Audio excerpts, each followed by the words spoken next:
Antikotogo deshie Otikogo swanana Abrantepa Osonova onsuro nsio onsuro ja NPP forward ever forward ever Untumi obiensa womu obiensa womu chairman obiensa womu obeyamambo Untumi a grassroots Untumi a movement Untumi a action obeyamambo 11 minutes gone past the hour 3 Western Diamond Television Oman Mpuntuo jubadie eso ena ene awie yamao aha na yamao akwaba ede o abaso na ene efiada July bosumene de tosu edunsu mfimpino ena eduonu ensiamu awie yatena sei asedamo rempimu asiedu nkoma production team wa abrani nyina no wo mo ebo ye tiri domo na yanu mo edi dwumason awo fiduamu asei ena wie Michael Yaro ewo MCR Samuel Dingo manage cameras no na wasreshi edi aba TV ne so ave DJ Black Foreigner ma eye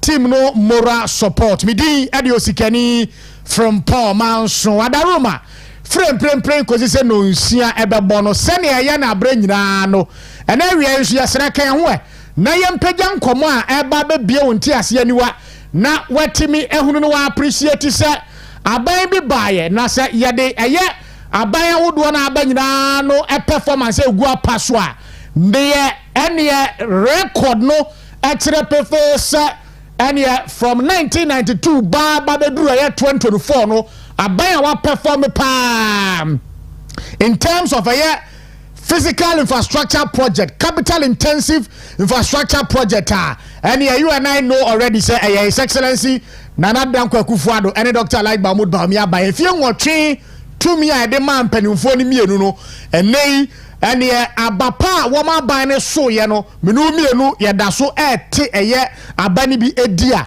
and then enkoma ye peja efi adwoada ba ne benada ba na eye ni wukuada ba enra ya woda so no ene ya body nyina ne tofa ne yasi ne koso na fei ye da na didi akere amanfo ne atiefo se MPP amanyo kuo no Dr. Alhaji Mahmoud Bawumia His Excellency na Danko Akufo-Addo na nado 8 years no wo ye bibi pa edema wo man Ghana entawie se wakan ye ho a onya mfunso ye sanse ha ena o man mu ni nyina no tie aha ena Ghana kasa aha ena Ghana hye enti wonsam no oka wo ha ene ebeduru ba bia wo MPP ni na oka wonsam no ha na utie ensam afiri ekọ a na kyerese eye de ya san ase a His Excellency Dr. Alhaji Mahmoud Bawumia epia yense yemfan tudwa na chairman wontumi incoming national chairman for the party enso aboya bekti na oboya tiri domo se yenkoso na yenye ne se ntawie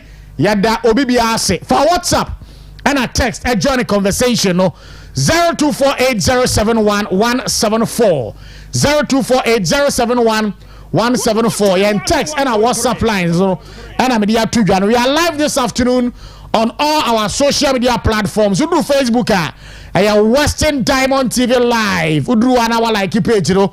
Na wa share thought and I'll comment with us. Na fei wa bomo den na wa copy no share link on YouTube so no Western Diamond TV live on YouTube. We do an hour like page no wa subscribe to channel no. We do comment about we an wa copy no share link. Na we enkomo edoso e wo fidua mu ha sei. Abusia the new patriotic party NPP amajokuo no ebie eye enkrata mu to was at the regional levels no and obibia no a opese osom party no mu at the regional level no brana befa nomination forms na enra ena enene nansa ena mu bie tu mu a and enra no amanfo kofa ya na enne no eye dam de ato se wow for forms in Bibia no betimi aba be submit internet a closing date for the submission of nomination forms respective candidates no eko fire now at the regional office NPP regional office and anope ya ba na wi so ansa na me ru afidua mu ase no ene ye pani behwe enya sam ketua kra candidate a wo fa forms nyina no ene ye wo mo aba wo mo filing kakran and clearly MPP emu aya kono pa enti we party ba ana we kuo ba enyina ba bi nka se election adan wada party no ko ya enguguo ba ya party no lose lots of its parliamentary seats no and your party no emu enye de bi emu agu engu ye reorganization process no ye can be sa process no aye de aboa party no mprempren ya ebeburu wa adwene no onti ase so the energy, the euphoria, the unity and after the enthusiasm wa ewo party fo no mu aspirant ahodo and after wa mo supporters no eburu adwene no nti ase so nti here in the western region no regional officer wa anaje no ene anopai ene awia ipe ni behwe chese party ma executives ahodo past and former executives ahodo parliamentary candidates ahodo ene obia apie ho a ye observe process ne kakran mo be fa forms no so no filing kakran enti no ade ende ye bia de atumu contest no ye bia de atumu na ene anopai the current regional communications director or a dean of the 16 regional communication directors Yera Isa Fuseni echo filing nomination na just it was very very spectacular na owie ye no ye ne di nkomo na ensemu a woka ye no ye bebo bia mo ahunu owie no na the former Western Regional Maslock boss Malik Alik Botwenso filing nomination ye ne di nkomo ansoa ene onusu wie ye no na the Western Regional chairmanship position no aspirant baako ono every amamfi Western Patem ho ene edi adro no ade frɛ no Ignatius Kwesi Afrifa also no dom ebepie mu ho and indeed the current regional men's organizer Josephine Odumunso ene ne dom bepie mu ho chese candidate no anampo no aspirant no bebrebe no a eba be file wo nomination na kakra timi capture ye ne omo ye interviews no yebebo mo ahunu na wahwe se ne niema enso ekọ ewato emantem wase efiri wa ba na fe ya tede se ene nkomo no mu na ya biebie niema ni so nso de akire wo ye party ni a emoa ba mu kawakoma to yam na nya rehemu se there is a new dawn has come na around ke kan amanfo pese wo mo de eye party no mu adwuma ebura gere na ntiase so yaro wadaroma yanhwe videos ni mimrafa isafu se ni de ne dikan ewi ane yakọ Malik de no so na fe yakọ Ignatius Kwesi Afrifa video no so wadaroma me da se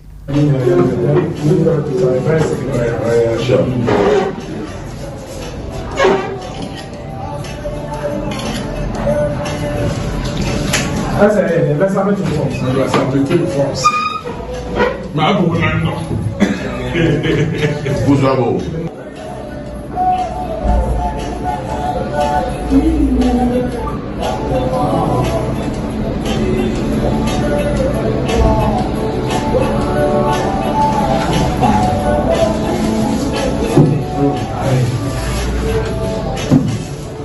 Qualification.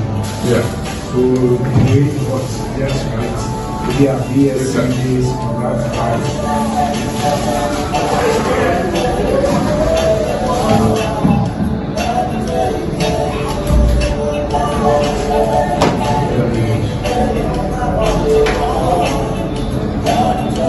Isa Associations.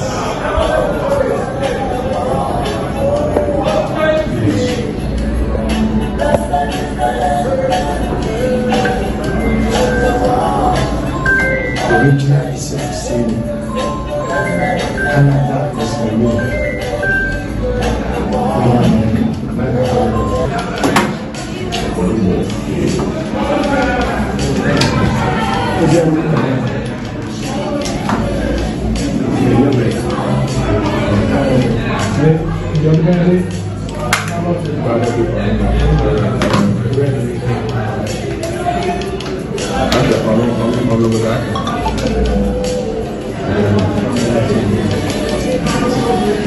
Wow.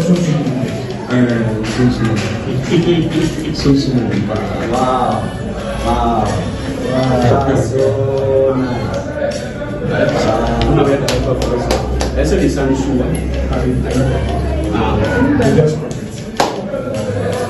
What's it, man? Much later.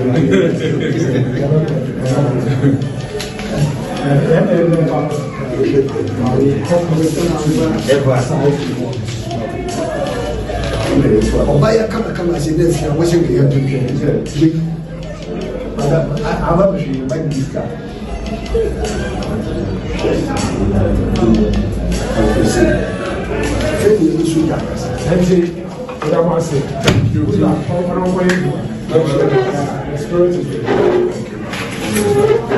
Black.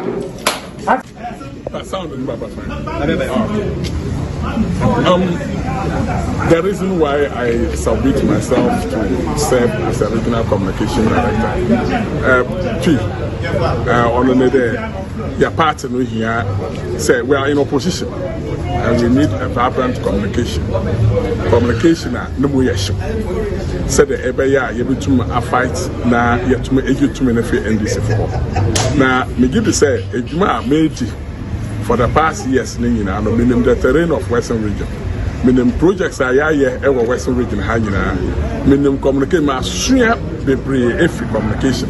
This time oya abato nti na meso musawmet mu ho da me ba gina na yetu muso aba bia na ma paja communication na edro pempen so bia nyina ye ne enda so for the obedru ho because plans na wo ho but because na eye appointed no to me ne any ho ma obaye den oba implement them plans no sisia ebeye abato ti ya trivia na sa to me ne ba come inside plans na order ho no nyina no aya de ambetuma ada ya adwuma ama Western region agina na nan so bebre wo hodom a betumi aye onye just on radio station communication goes beyond that. Communication no grassroots communication is more important even than the radio communication, and that is what I'm planning to come now.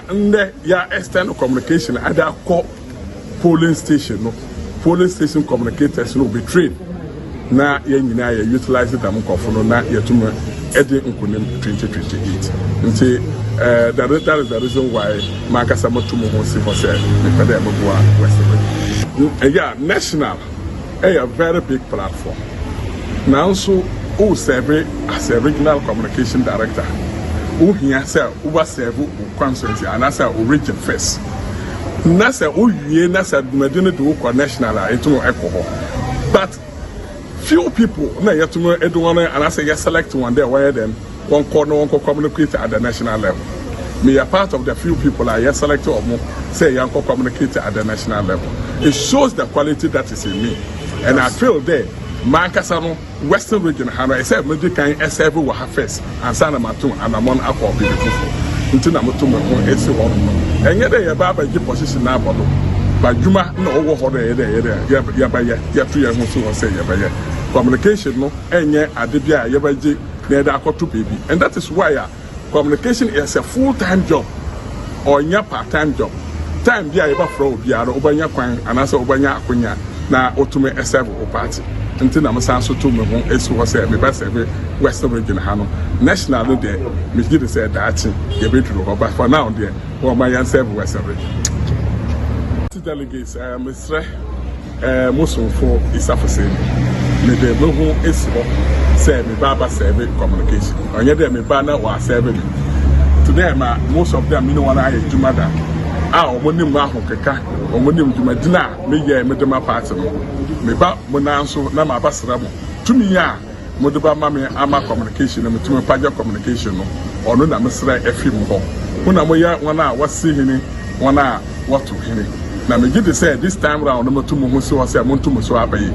Based on the relationship and the work I've done with you people, no, we are sure there more than 2 million Bashaman son. Like you might there other name there, Eden Milliano, the 2 million now also in the ever. So basically, when it comes to party work, it doesn't matter which position you seek to occupy. The most important thing is to do the party work. So coming for the Deputy Regional Secretary, I have a clear understanding of what needs to be done. And your competent secretary, and then your competent deputy to ensure that, especially communication, administrative works, and all that are properly done. So me coming in as deputy secretary to come and complement what my substantive secretary will do, because when you have these two strong departments working effectively, or the success for the administration for the region and the election we intend to prosecute will be successful. Party for Bebre, because the party for Bebre, when you make my mayo party, it's easy on your new. But my extra party for in there says, yeah, with the region, the original, they when young far, we understand the work of the party, we understand the relation between the grassroots, the constituency, and the region. And on in our hand, they offer. We have worked from the polling station to the constituency to the region. So we have a unique blend of set skills. I get this there. So one man, I'm going to the Yambra, the Bob party, we have an interpret for the last election. Ugwa and Wato, and Yaba Privy, Regional Chairmanship in Inti, and I'm representing from my representative.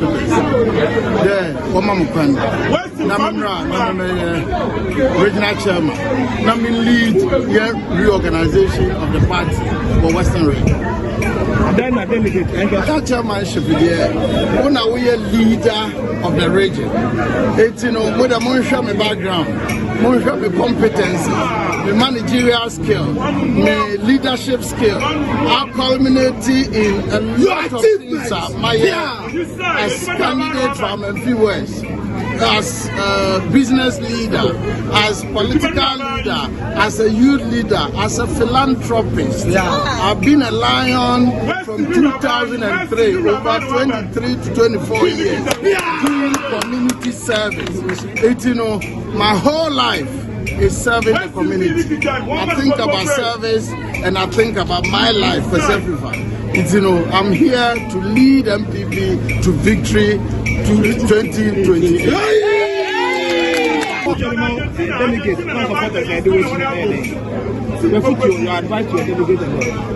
My advice to all my followers in the or your internal election, or your phone call Mumba, into Pintem Bia and your home, a Kubia and your home. We are here to reorganize the fight and service out there with NDC. We need power. Until here, I will tell you, we are and you ever chairman, you war, yes, actually Ghana. The relevance of the Western region must be restored. Thank you.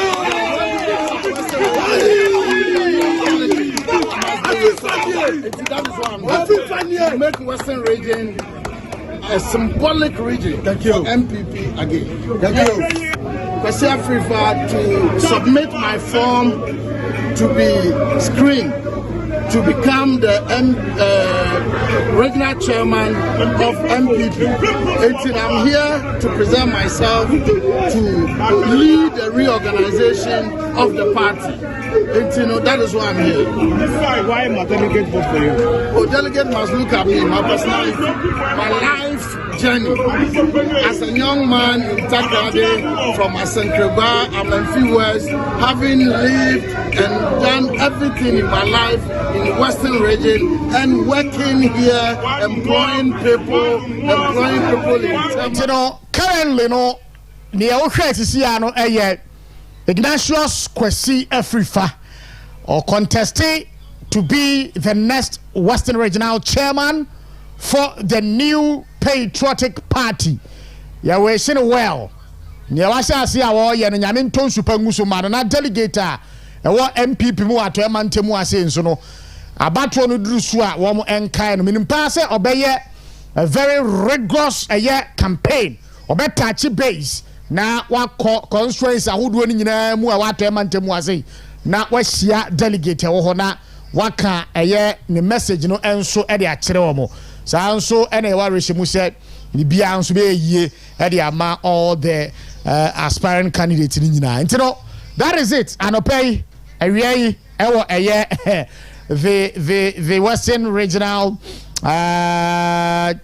MPP office. So it was very clear na supporters ebe gu ho no na kire pa se esese niema ekoyi edema eye region no in the next eye elections a nyame ya adomu a party no ebe continue eno ano no afei yemonwura yenkomo no mu ankasa Medika kasa wo ye MPP ni a emma wakoma ntu emma wabamu mu esanse ne empanimfo de aba eye reorganization process no abusia esesa niema bebrebe no a I must tell you because utie eye ensebo efri other regions eba other eye constituencies ahoduo mu ne ho nkro ne ba e kire opefe se and the reorganization process no a party na asha asie free from what they ba sororo toto niema asiesie niema ntino we MPP ni a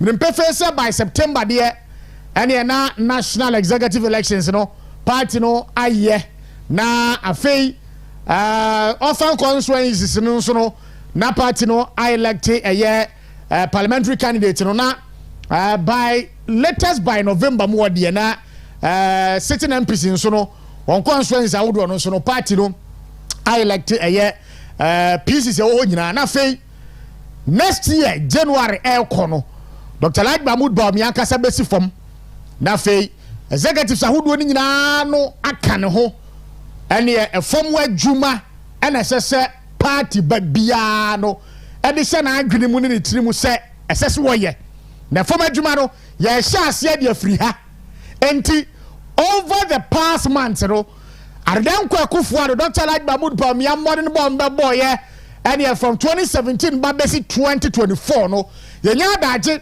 any videos here ni amount data their support videos no send your buy we MPP ni a brono a wote so mantamu a womuo empeso a wote so polling station kura to aba omu no constituency ku a womu no ene o fasa ensam no e de akofom ho na wa hye adwuma yo na se entro Dr. Like Mahmoud Bawumia be sane fom no na wadi kan ye adwuma na affect eye grounds ni nyina no etimi e de ama eye Dr. Like Mahmoud Bawumia abusia adwuma no ya hya ase enti ene ne ye wo ha nyina no ye de kai Ghana for say abai bi ba ya ene ne major achievements ana ya fatu ya wonso say ye be yi de akiraw ne ye de hu nkomo na wonso atimi ye hunu na wa appreciate say ne ye be ya the next elections no o to aba beto de ama Dr. Like Mahmoud Bawumia ne MPP amanyokuo no na waki ya hwaniema bebrebe no a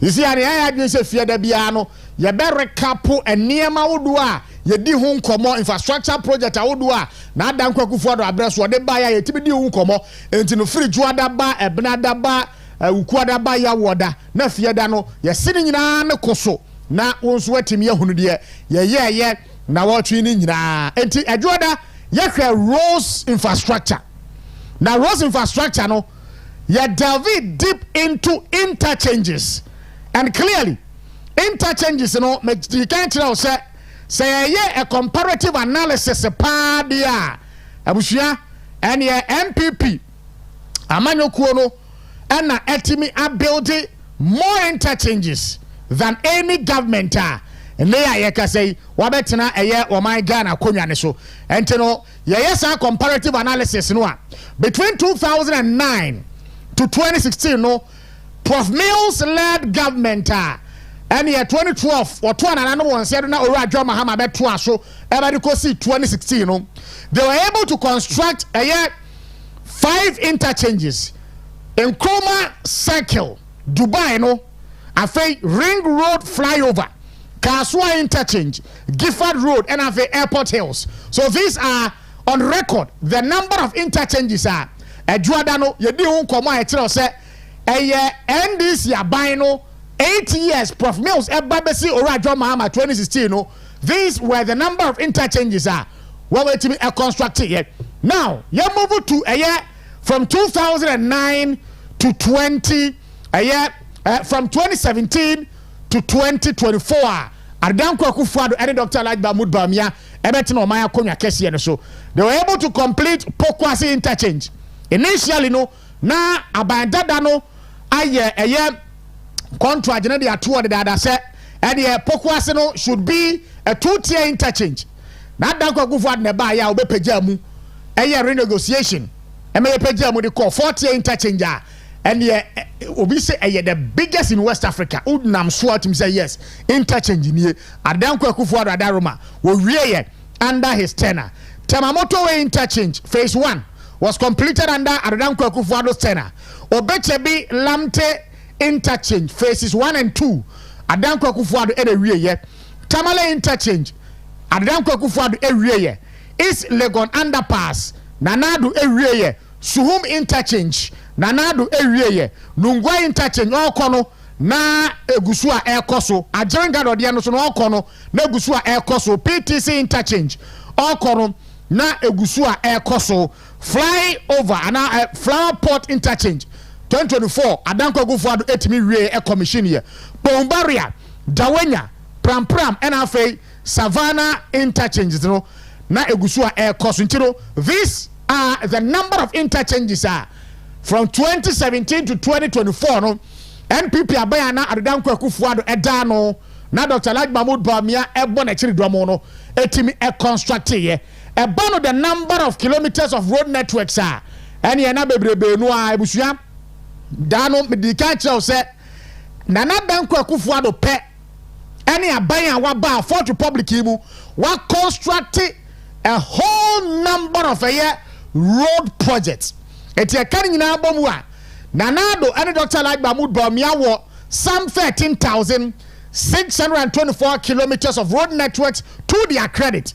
It's in 8 years, NDC are buying Prof. Mills Mahama, 8 years, they were able to construct a little over 4,000 kilometers. Adanko akufo ado Bawumia 8 years, they were able to construct 13,624 kilometers of road networks. And as Fatigo Valley and Kuano, Nanado and Dr. Bawumia to construct some 1,955 kilometers. Asphalt overlay 1,955 kilometers. Number of bridges are Nanado and Bawumia to construct 35.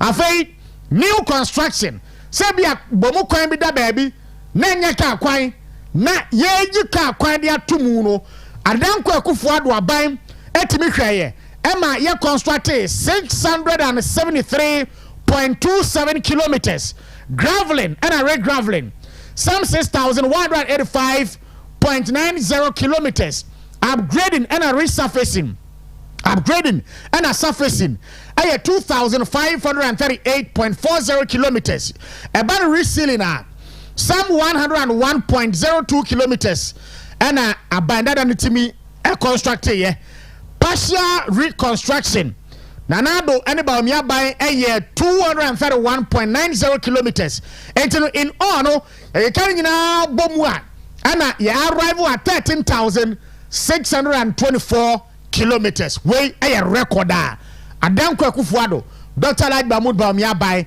etimi ede emaye ye fu hono ana ye call the power sector that was on Wednesday into Bekaya Wednesday no yes shifting your focus eba the power sector ema yetimi edi nkomo enso edifa ho na the power sector no uduru ho a adwuma ne mmode no bo a MPP aban eboye no from 2017 eba besi 2024 nanado ne Bawumia betena akonwa ne so no the number of megawatt womtimi de kan the national grid ho 1,648 megawatt. It's on record. Kasasa keke. We speak based on fact and figures, supported by records and video. And new generation capacity between 2017 to 2024 and another Bawumia by a commission 1,648 megawatts. Aveti. Ebano communities are na nanado emba na omuni nyina munkania na ebebrebe no a enti between 2017 to 2024 no na Dankwa Akufo-Addo aban was able to connect or electrified some 2,520 communities. As at 2024 anu okono, na additional 2,000 more communities were in the pipeline. And you know, this is the record. Afei, national electricity access up from 84.10% in 2017 to 88.85% in 2024. A barrier street lighting constructed Adanko Akufo-Addo alone within the 16 regions of Ghana was able to construct some 990 kilometers. After renewable energy, the number of capacity MPP are buying from 2017 to 2024. Now Adanko Akufo-Addo, Dr. Alhaji Mahmoud Bawumia, and the national grid where renewable energy 171.8 megawatt clean cook stoves distributed, and some 438,521 clean cook stoves were distributed by His Excellency Adanko Akufo-Addo and Dr. Alhaji Mahmoud Bawumia government. And you know, this Wednesday ya babesino korum. After Thursday, ya delve into the security sector. You focus on Ghana Police Service. A modern bar MPP abaya na do ne Bawumia dano 8 years. Wamo a boy akadia do am de ma eye aposifo na Ghana for do doa MPP abaya etimi efa wamo into the police service. The bacho data in here. Between 2017 to 2024 MPP abaya etimi recruit some 21,500 security and Ghanaians into the Ghana Police Service. And recruitment police service in Kuano 8 years and another better now Kumianisino wafa Ghana for 21,500 police mu and all than China a ban infrastructure. Not Adanko Akufo-Addo and Dr. Alhaji Mahmoud Bawumia buying pet on record. And the team see a down crowd one the ma approach for set baby a modern premprenya and you beko press ni bi dem paano fia asi obi mpena ye sa dan no ne yere ne ma ewo mu uze approach for yere no so no tie ton ice block pa no akoto di freezer de abesimu enti no police ni no pon free adwuma mu no oduru fia pa se obenya baby a ode ni ti beto anaso mbadwo no Edin pa nipa no why over stress.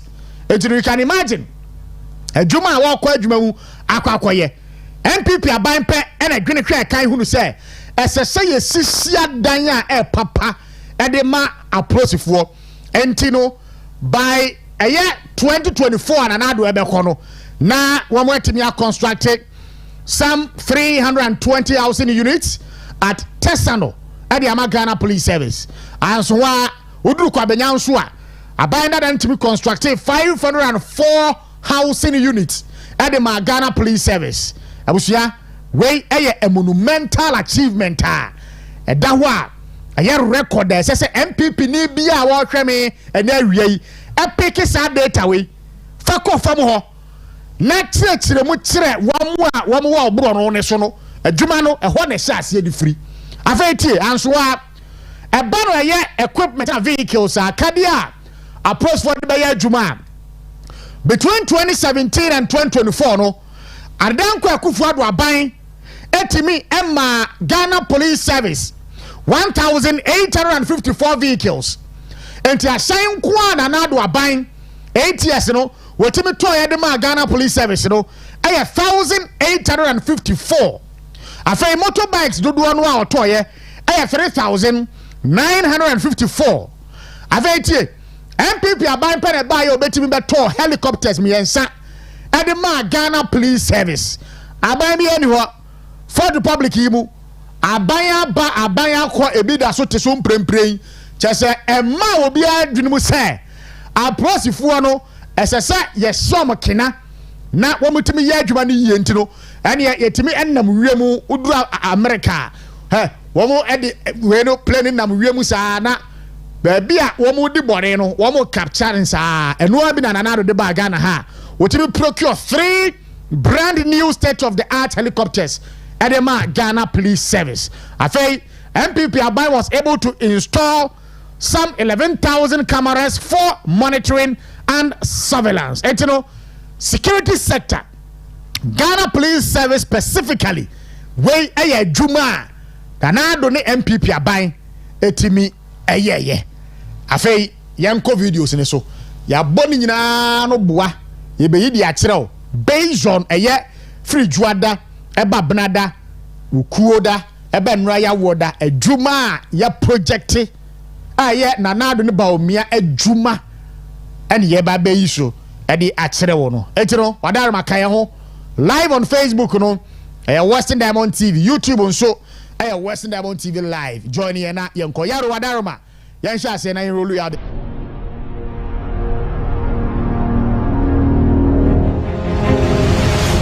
In Ghana, the feeder roads serve various communities, mainly farming, linking or providing invaluable access to major trunk roads, urban and distribution markets or centers. Feeder roads in the various communities in the eastern region are at various stages of progress and completion. Residents, mainly in farming communities, testify.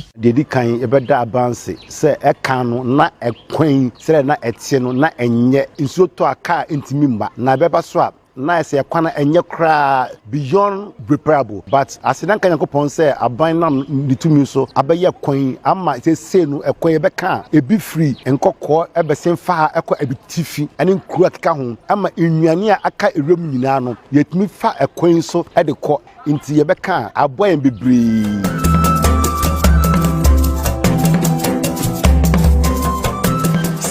Oba ubefa nyinsen na obewo ade edo ehyekyire enante be 5 miles ekokro foforo so ansa na wanyaka na se wo yare nso a ye ni drugstore wa ha nti eba ne sa na ayedin se wo se eno so ye pe mema won ho ye din ana se ye pe eye truck bi ede otum ede okọ be fi ha ko be 8 miles ko praso ansa na etimi akwa akohwe yare nanso enam aban adwempa owo ema nkurasefo ne kwan ya oyema yenti ama sesei yenso yenya Tal Road yenya ka ekoba bia ye pese ye ko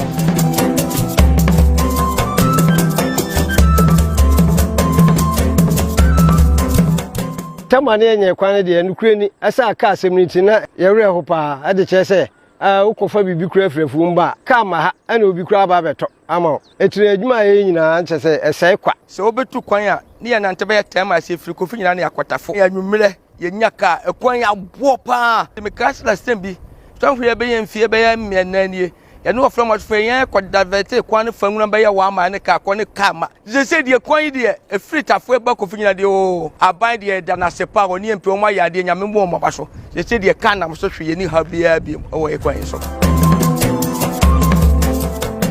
emra na ekwan ni ha no na niam eye den bia ne se mafi school ma be san se kwan da hanti uko afo mu kura yetimi di moto no ko ho ne akwa kofa ne ye de abafi nti asan create employment ama yen ukada fo no na ekwan ni ha ne de na enye kura yetimi kura nko ba bia because ensuo bi wo asoso a moto ni ntimi mfamu sa ne cars no nti eje se yesoa egu yeti so a ne de aba begu krom na nso se ya ye bridge ye kotai se udi begu kota no so a ka betimi akofa efiri kwan sama ekosi akadewa so etwam konkrumpe ekon le omaguni nyina so yenya kwan we no ne o problem bebre yekoti kokukura na yetu begu kwan so a yenya kamfa ene ombe ye kwan nya so nya du kwan within 10 minutes pe obenya ka afa wo no nyina aiden akofi na kan so na na dwokura mpo nkwan so a na osuru na so san so mo ye kwan mu bai santi no wonam so 1 o'clock 2 o'clock rampa woni problem bia tem bia so peka no obenya bi akoba bia wokọ ye kura enim se kwan we ye begu school tada because ye wo yen kura mpo no almost 60 years no ye na mnyira mu sa we se aban we bai a wabe sa kota ya man ante dia make catch aban na se ya da na sepa.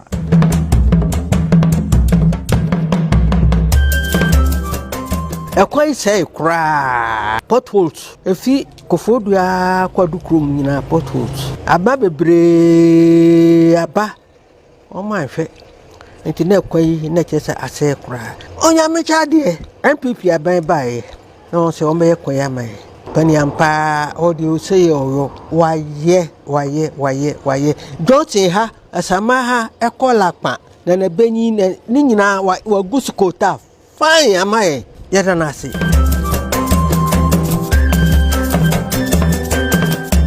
Na ye bomb penny for about so kwan we adahwa be so many years e kwan anka leke fiti tete kwanta ko amania se high road pa akagofodia cars nyina tafa bet kwan we asaya che ya bresa haye baby ya tomatoes wapa na koku kwan de no nya hande na how ya anka bade sankra na boys and they are market day boys ni ekura sovel fincas nambia sesa abo school cars nyina ambienti wo de popo kra to me wo se to me popo nso popo no ye me dey esa so ka bi bedua bia na kawa but then there is a problem nyina ye fi kwan nye ensio to a kokrom a wo fa ka ba o se fair no se ne on be bo price na ma won to me ma ebi won so a o se kwan nye nti on ba ya ji se won antia nti ade hia won to me nkoto ba o be ye kwan tem bia obetumi akogwa so akoto ne a wo hia.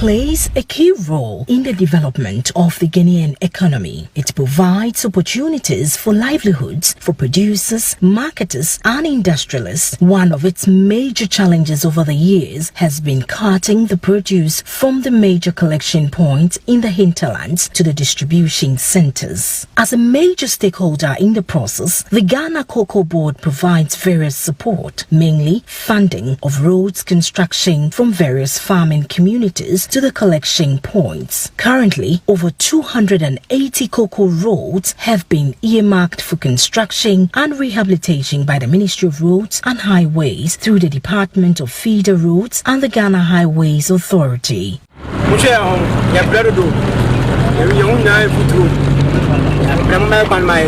Works on the Benchima to Adrofua, a 38-kilometer road covering Benchima in the Draboso district of the Western region to Adrofua in the Bia district of the Western North region, is progressing beyond earthworks and taking shape. This Cocoa Road is wholly funded by Cocoa Board.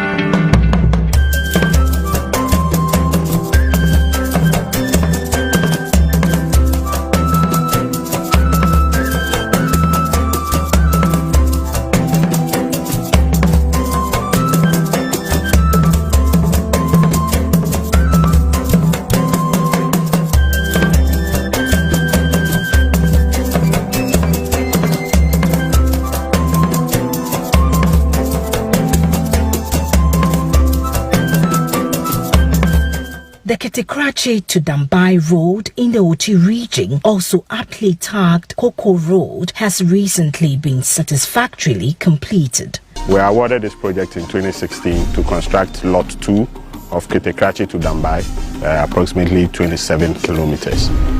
We started this work in 2016. Today the project is completed and the communities on the corridor have the benefit of the use of it. We're also thankful to the Ghana Cocoa Board for funding this project, making the finances available that this project should see completion today. And the communities are very happy to have the use of the road. We as contractors are also very happy today to be handing over this project to the communities, and we hope that they will keep them well and then they will be maintained as well. The Takoradi Road is in 3 lots, but it starts from the river mouth at Dambai and links communities along the project corridor like Beposo and all the way up to Krachi town. Previously, before Cocoa Board undertook this program, the road was unmotorable, especially during the rainy season.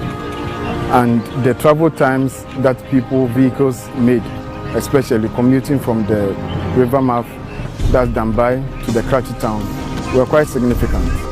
It could take somebody a whole day to move from one end to the other.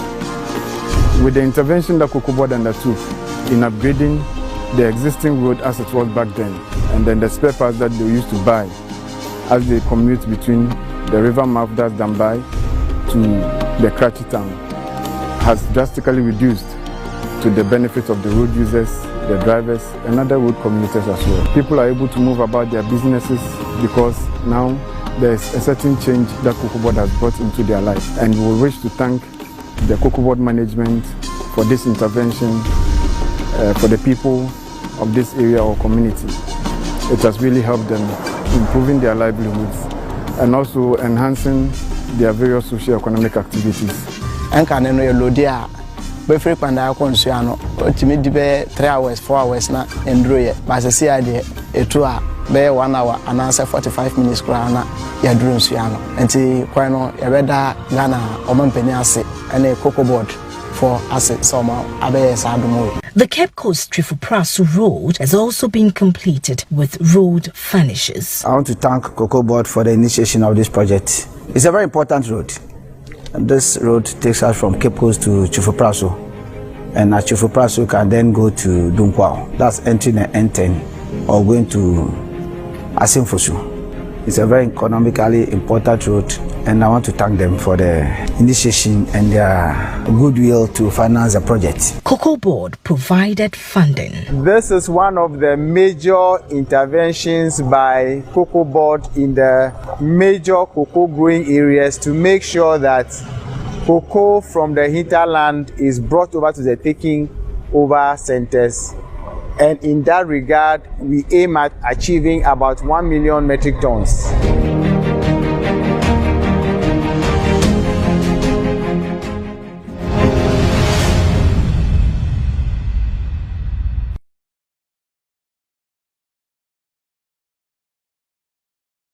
Mampanya Bediachi His Excellency Dr. Mahmoud Baumia editu jase posi adwuma no abo Muhammadin ye pa eba ne se ye to aba ewo ye mayimu a ebiem wasi posi sanhene Dr. George Akufo-Addo Dampare ye no wodon so atoto niema ye ama posi adwuma no sese ejina ne naso ye a omodi osompa esom oman Ghana wasi afia bato aye ba beto no ewo se omumodem mo no omobo no omu ebo no moho se de beya ebetimi aboa na ehu a ewa adehie mu no etimi afiri ho na afenso omeya sumdue no yetimi aboa amanagine yi. Over the past 7 years, government has consistently provided the needed logistical support to the police service to enhance your operational efficiency.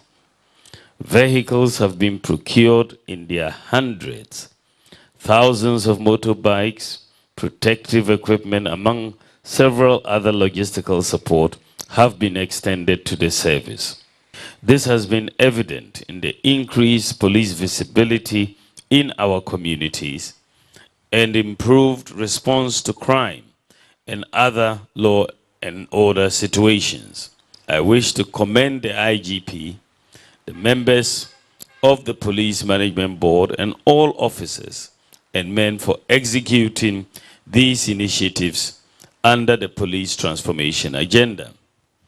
I would like to urge you to continue to do more, especially as the nation prepares to go into a general election come December 7. Posi sanhene Dr. George Akufo-Addo Dampare enso kasebi wasi posi adwuma no edibesi omeniso etu omhwesi honom ahwese afia bato no bibia bewie asodwe kwan so.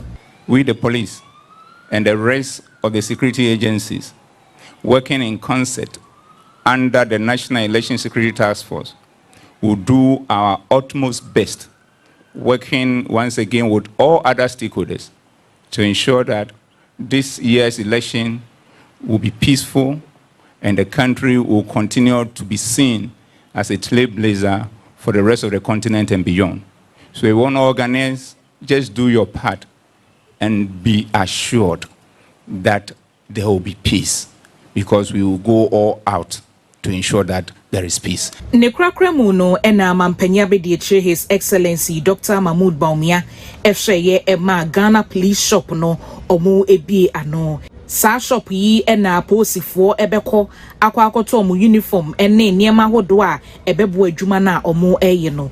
No jina so e de abasobosronko ekoma posi adwuma no. A dedicated shop for the police service is long overdue. It is a known fact that contemporary trends in law enforcement and within the security subsector have always accommodated a service shop, often referred to as the PX. The PX is a dedicated shop where officers of the security services can purchase additional uniform items beyond what their respective institutions provide them. These shops also stock institutional souvenirs that come in handy during international exchange programs. This is necessary to ensure that officers always turn out smart in their uniforms and also have additional logistics to deliver on their mandate. Mampanya be de His Excellency Dr. Mahmoud Bawumia editu dwa say posi adwuma no abom homodin ye pa eba ne say ye to aba e wo ye mayimu a ebiem wasi posi san hene Dr. George Akufu Dampare ba ye no wodon so atoto niema ye ama posi adwuma no sei ejina ne naso ye a omodi osompa esom oman Ghana wasi afia bato a ye ba beto no e wo say omomodin mo no omobo no omo ebo no moho se de be ya ebetimi aboa na ehu a ewa adehie mu no etimi afiri ho na afenso omeya sundue no yetimi aboa amanagine yi. Over the past 7 years, government has consistently provided the needed logistics.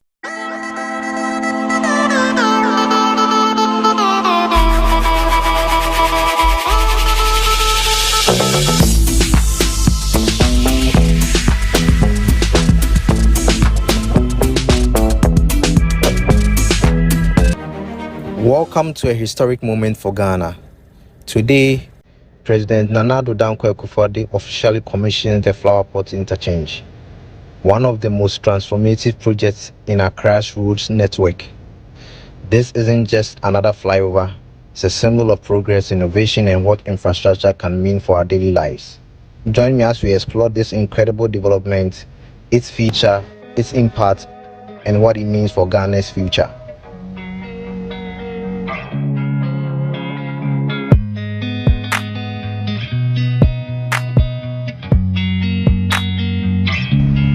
For years, congestion in the Flower Pot area has been a major headache for residents and commuters. The junction, located at the crossroads of major routes like Sprinters Road, East Legon, and the Temamoto Way, was notorious for delays, especially during rush hour. The runabout could no longer handle the increasing volume of vehicles, leading to long travel times, high fuel consumption, and frustrating for road users. This isn't just about traffic, it's about the quality of life.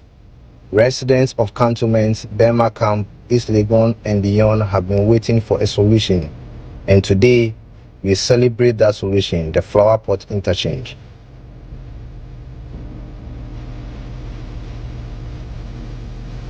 So what makes this interchange so revolutionary?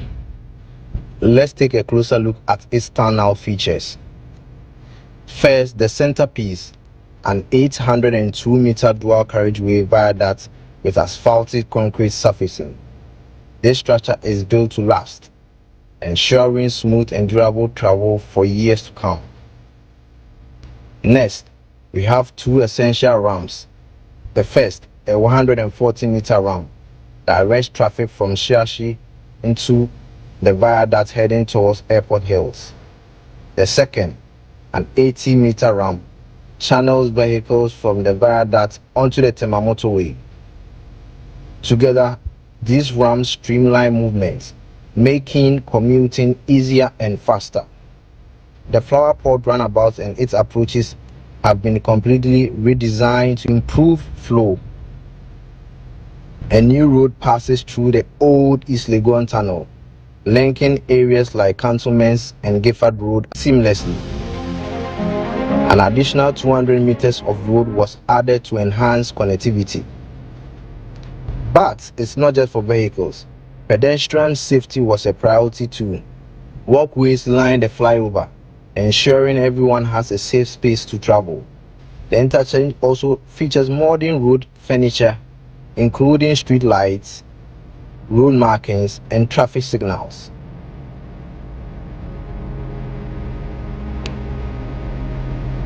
The journey to this day began on March 7, 2017. The project was spearheaded by China Railway No. 5 Engineering Ghana Limited, with oversight from Deki Consult Limited. From its inception, this was a monumental task requiring careful planning, engineering, and collaboration. Construction projects of this scale often face challenges, whether it's logistical issues, weather disruptions, or financial constraints. But thanks to the dedication of the contractors, consultants, and workers, the Flower Pot Interchange stands tall today as a symbol of resilience and achievements. For residents, this interchange isn't just a convenience, it's a lifeline. Faster commutes mean more time at home, better productivity at work, and less wear and tear on the vehicles. Businesses in the area are also set to benefit as improved transportation foster economic activity. The Flower Pot Interchange is part of a broader vision to transform Ghana's road network. From the Kumasi Interchange to the Temamoto Way upgrades, these projects are designed to support economic growth and improve lives. This interchange is not just a road, it is a statement of what we can achieve when we commit to development and innovation. It is a part of our vision for a better, more connected Ghana. The Flower Pot Interchange isn't just an infrastructure project, it's a beacon of progress, a solution to years of frustration, a promise for a brighter, better connected future. As we celebrate its commissioning, let's also reflect on how far we've come and the possibilities that lie ahead. What do you think about this new interchange? How will it impact your daily life? Let us know in the comments below. And don't forget to like, share, and subscribe to the channel for more insight into Ghana's incredible transformation. Until next time, this is Eben signing off.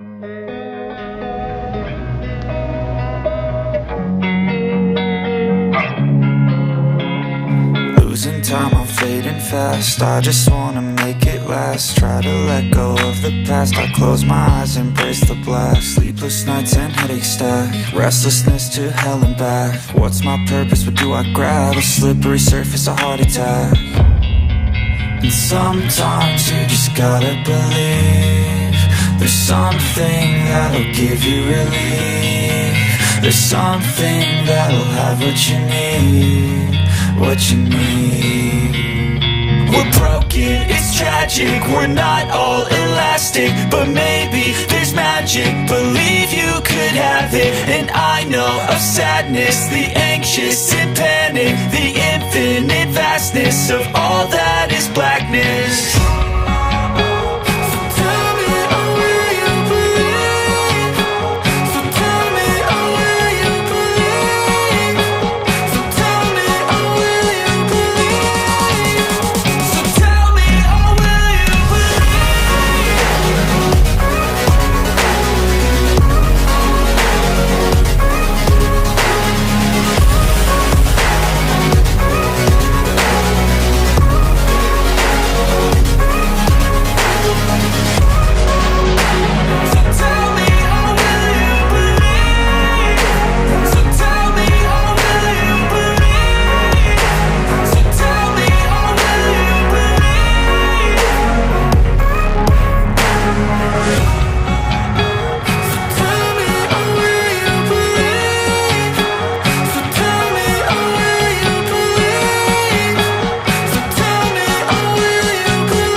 Hello everyone and welcome back to Explore It Man. Today I'm taking you to a truly remarkable event, the grand commissioning of the Obichebi-Lamte interchange. This is not just another infrastructure project, it is a monumental step in Ghana's development and a celebration of our national heritage. From the unveiling of a commemorative plaque to stunning mural paintings, this ceremony was filled with moments of pride and reflection. So sit back, relax, and join me as we relive this unforgettable day in Ghana's history. Trust me, you will want to stay until the end.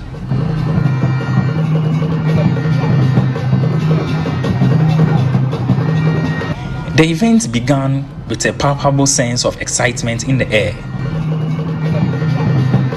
Crowds of people from all walks of life gathered to witness this historic moment.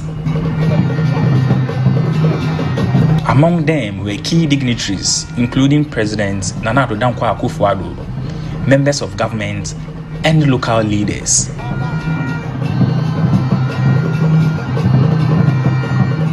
Cultural performances set the stage with traditional drummers and dancers, notorious traffic congestion in Accra, making life easier for commuters and boosting economic activities in the city.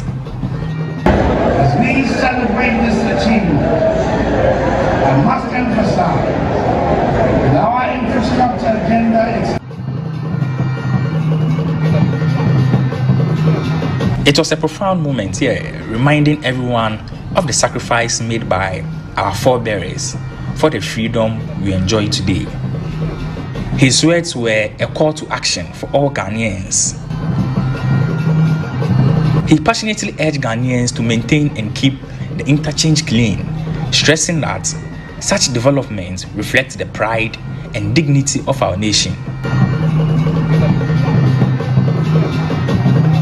It was a timely reminder that while infrastructure like this is a symbol of progress, its longevity depends on our collective responsibility to preserve it. Considering this place being a very busy area, I can only imagine how this place will turn into in the coming days. This place, the Obichebi-Lamte, is in the middle of Kaneshi, Osikani, Circle, and we have a lot of activities going on here. We just hope and pray that mechanics and traders will not turn here into their trading point, because Ghanaians are capable of doing anything at all. It's sad. It's sad. Probably this place will have to be fenced, just like the flower pot interchange. Other than that, Ghanaians as we are, some people are going to turn here as their homes. The hawkers and traders are going to turn here into a marketplace. So definitely, if the city authorities want to maintain this interchange, then probably they'll have to fence the entire place, which is very sad.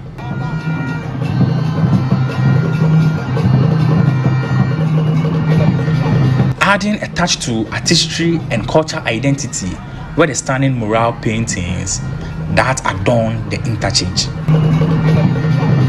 These murals are a feast for the eyes, depicting scenes of Ghanaian life, culture, and unity in vivid colors. They serve as a reminder of the beauty and diversity of our nation, transforming the interchange into a more than just a functional space.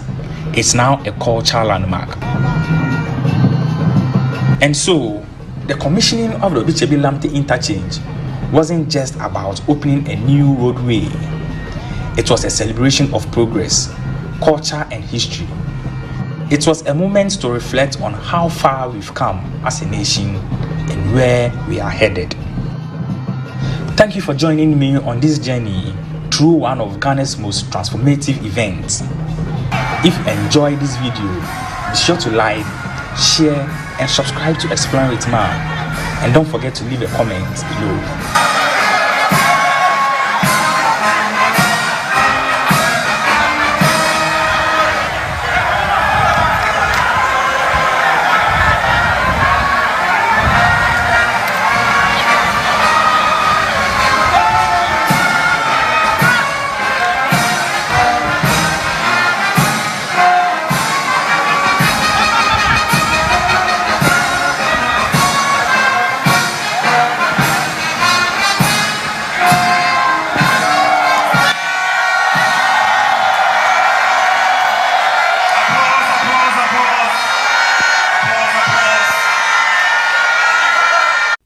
titititititi wodwira sori guna papa say hen ha.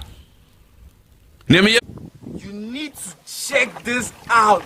The largest floating solar plant in the whole of Africa. No.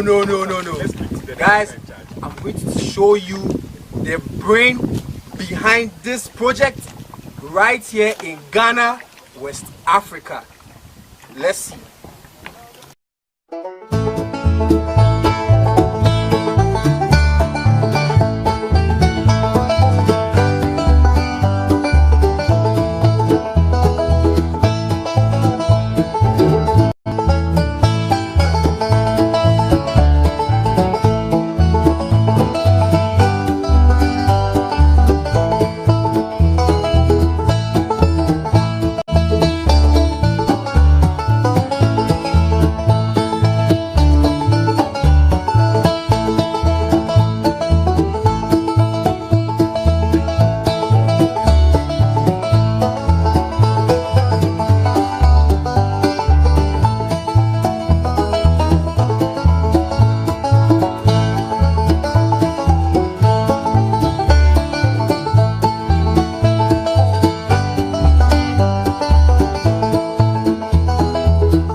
I'm just speechless, like walking on a floating. Oh my goodness. So, is this the first in Ghana? And how big is it as compared to Africa? Well, this is the first floating solar facility in Ghana. We started with a 1 megawatt power plant that you can see here with 5 inverters. And we operated it for 2 years. And following the successful and efficient operation of this, we expanded our scope to add 4 megawatts. And this 4 megawatts is exactly this 4 megawatts was completed within 3 months. 3 months? You don't make guys, did you hear that?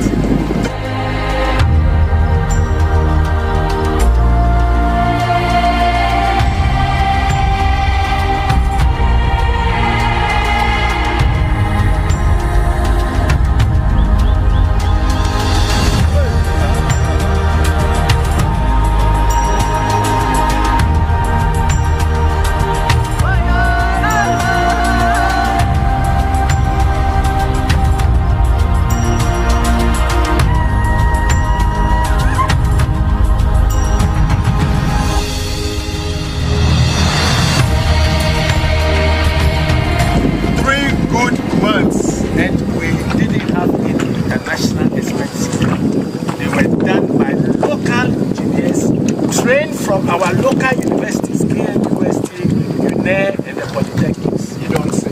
Oh yes. So that is to say that we Ghanaians or we Africans, we are capable of innovating and coming up with different. Given the opportunity, Africans can get things done. After all, go to Europe, go to America. It's the Africans who are doing all the great things. Wow. So you give them the opportunity, and they'll be able to deliver. But you know what? Over here, 20 to 30% of the workforce were women. Women engineers, women technicians. Here in Power Authority. This is marvelous. This is marvelous. So, so far, what's the capacity?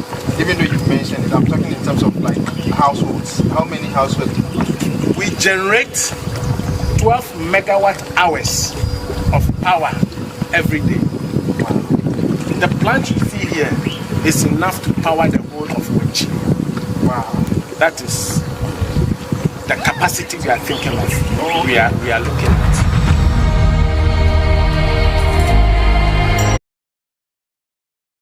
The Pokwasi Bulk Supply Point project, which was launched in May 2019, forms part of the $498.2 million Ghana Power Compact, funded by the United States government through its agency, the Millennium Challenge Corporation, with the Millennium Development Authority as the implementing body. The Pokwasi BSP, constructed at a total of $64.72 million, is Ghana's largest power substation and the 5th bulk supply point to be constructed in Accra. The power station comprises switchgear and control rooms for the Electricity Company of Ghana and the Ghana Grid Company, with a total of 580 megavolt amps of power on site. The purpose of the substation is to improve power supply quality and reliability to the over 350,000 electricity consumers who live in the Pokwasi, in Sawam, Achimota, Anya, Sotum, Kwabenya, Legon, Adenta and Ebri communities. President Akufo-Addo, during the launch of the substation, reiterated the government's plans in making incessant power outages, popularly called dumso, a thing of the past. He further disclosed that work on the second largest bulk supply point in Kaswa was underway and will be completed in a few months to add up to the improvement in electricity supply in the country. Besides the Pokwasi substation, which we are commissioning today, work is also ongoing on the Kaswa bulk supply point, which will be the second largest bulk supply point in Ghana. Once completed, the project will address low voltage and frequent power outage challenges caused by increasing domestic and industrial demand in Kaswa, Tinyabreku, Bodrase, and Yanyoni. The $50 million BSP project, again, funded by the Millennium Challenge Corporation under the Ghana Power Compact Program, will benefit some 241,508 ECG customers and contribute to substantial reduction in transmission losses in glucose transmission systems. The Kaswa project is expected to be completed in the coming months. The U.S. Ambassador to Ghana, Stephanie Sullivan, noted that the project is not only focused on the construction of the supply point, but also on how Ghanaians conserve electricity in their homes and businesses. Part of it is power supply, part of it is working with people to have better conservation of energy. There's so many... There's only 23 minutes gone past the hour 4. And you know, where some of the projects are... Free Monday, Babedru and Pempensway. Ya hu adwuma. Within the week, you know, videos now are sharing adwuma ya na ye chere Ghana fo no. Adan kwa Kufuado, any doctor like Mahmoud Bawumia modern boy. 8 years no, wamo 80 boy. And Jordan ye roads infrastructure. Specifically, the number of interchanges are MPP about to be constructed, and a better than share road infrastructure. The number of road networks are down Kufuado 80 constructed, some 13,624 kilometers. You breaking it down the mouth, Emma Uhunu, a year in Chichimunina. Afei,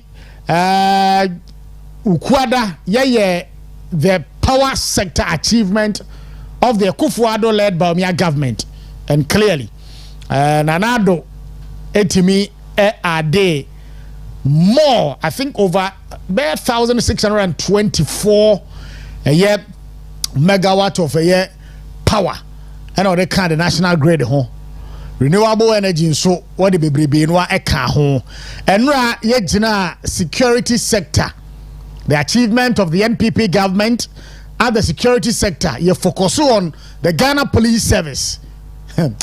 Na 2028 ye achiro nyina no Dr. Mahmoud Bawumia ebe gina so e de aye campaign entina me kire o se o pick data and information wo ha entina o to so fa kofom ho bro no a wote so hyase na kire nsem no mu kire eye amanfo a ewo obro no ne so se de ebeyo a next year no Dr. Mahmoud Bawumia si form a amanfo no etisa ensem we ase de daada enti no de ne campaign message ne taatoa na niema nyina no akoyie e de ama party no enti no when yetimi ye na watwi a recap of a year Adan Kwakufu Dr. Mahmoud Bawumia project a ye tackle ye discuss here within the week yemfa ofan we enhia sen Me ba cho for WhatsApp and a text FR0248071174 so bra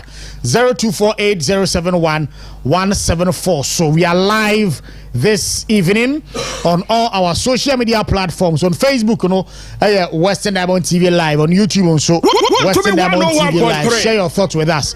Na edruwa yenken kan semni nyina no emfa emount.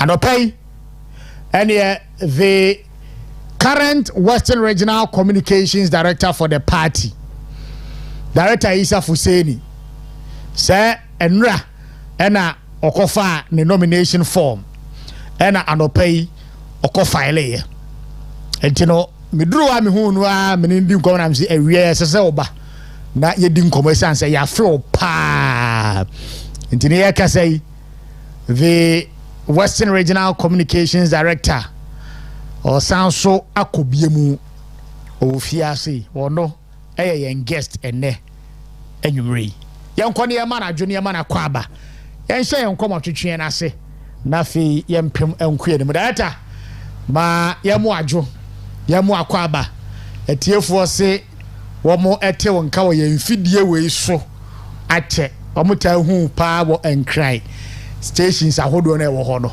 ba afia de wɔmo hu akyɛ intene wa bɛyi nkɔmɔ no yɛ bie mu yɛ wura bia bi na ne okode konkrai no wa bɛyi wodi bi abrɛ na akoma atɔyɛ mu maju biom me jodo mene osika mama ma ya o title no yede me title no o ni title no onya doctor dabi onya professor dabi me jodo na etiefo so metia wan papa right na omo enfantame me voice no atwetima kakra because of jumadi ayekodi elections no yeah my brother conduct elections are ere oti obi afa sure na complaints are what the back as a bebrebe o mama voice no then see but all the same no once I ever juma no no ya baba right so wo frame no mentum kan tell there my voice no atwetima as me didn't the mouth na me ma ashafo na o nkofa omo etie wo nyina right na ma ba na menu edi nkomo fi se me ba ha ache tem o kan na enya se me shada se bia me mba efi ha me Takoradi ha de na wa wonim se efi ha ye me dia sure nti time bia me pa bia betum abana menu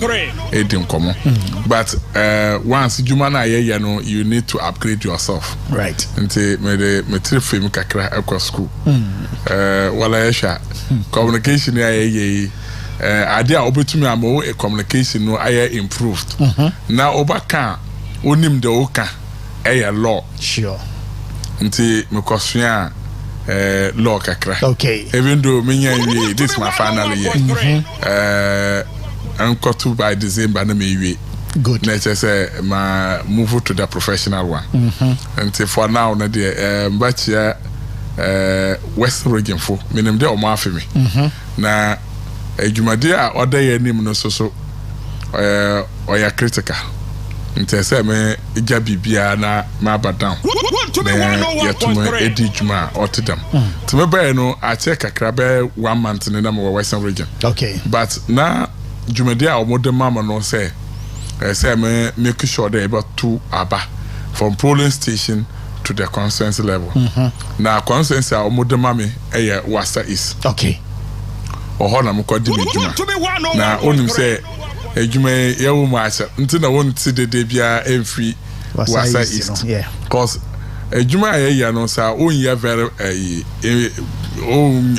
treat bia equally no person oya bias towards ibinu na koka ai baba yeah nti me say no me koye no afa minim there 2 factions wo why 2 factions on each other entakwa na wo but na secretary no contest chairman na current chairman no so eko so it's like secretary na wa na fa nkofo no wa na ejuma na chairman no so wa no kofa on so one ejuma nti me nya da me intel no I decided to handle the constituency in a way asunji baba. Right.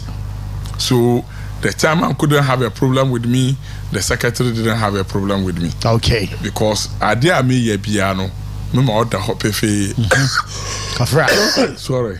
The cold when ka Kafra. Me ma bibia e pepepe. Am obi anya no ho nte ase. Nti dwuma ye di no. Yeah, the resource Abra unfortunately,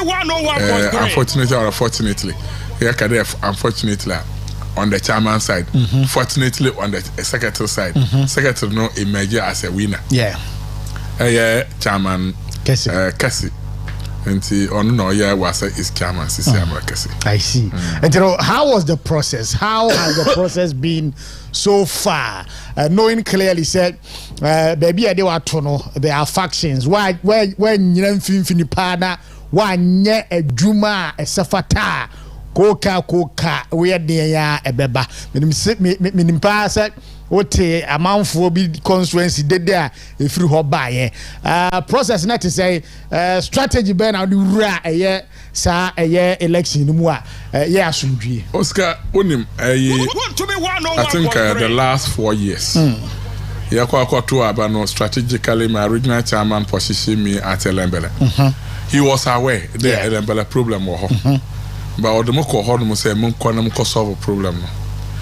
Elections, now or in 2 weeks to conduct the polling station elections. Me the 1 month, 2 weeks, now to conduct my constituency elections. I see.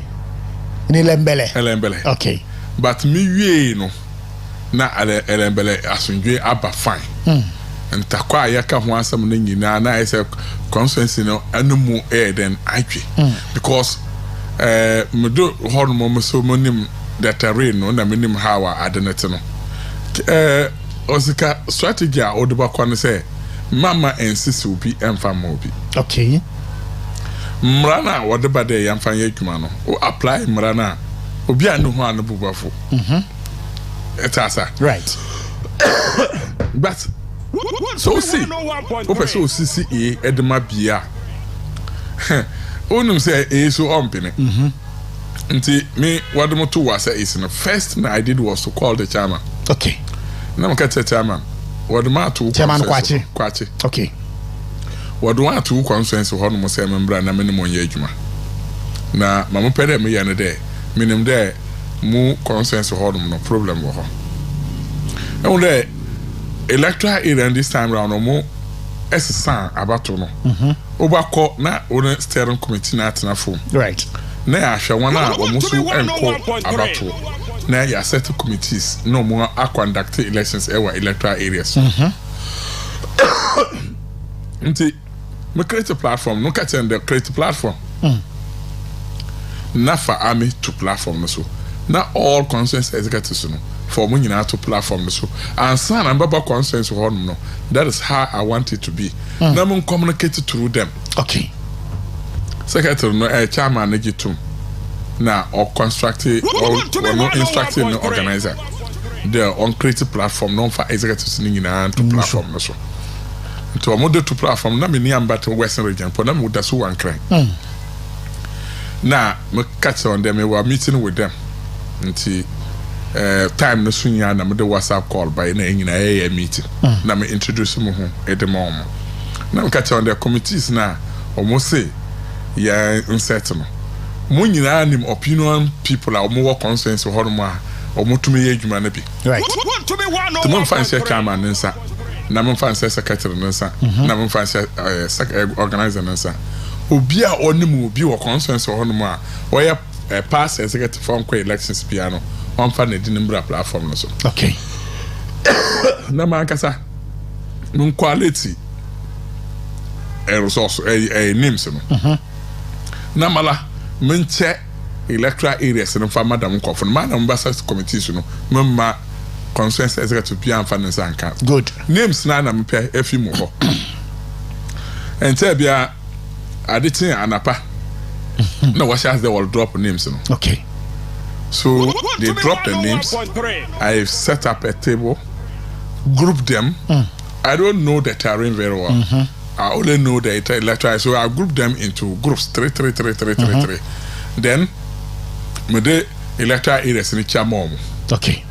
Now, the 2 platforms, so they should go through. Obia, on your comfortable with Bia Medina tree, no. On your then, Oma Yang Hawa, I don't know what. Na Hawa and they all brought their opinion. Oh, where they are teaching, oh, do not to hand over bread. We what had they until Moya no Nayashi, I mean, one of Boam, Yashi share. I don't know. Okay. Now, Sando correct timetable on the 2 platforms. So, are you okay with it? They all said they were satisfied. Good. If you are satisfied, okay. The next step in the day. Impediment one I more than a Bremen. Impediment on more platform. So, okay. Name I end here home come because of no more conduct elections. Even before Mbashia or physical, that's what I did. Now I don't want to platform. So now I catch on there. Okay, I'm coming down for a meeting, a fiscal meeting. You know better enough. Now I'm actually my Jumano Hawa. I don't know over here. Good. Now I'm quite question. Me tell on guidelines. You know, quite on buffer so about conduct elections. And I told them, oh, quite no one you Juma year. I made them concern electoral area now cancel the results. I see.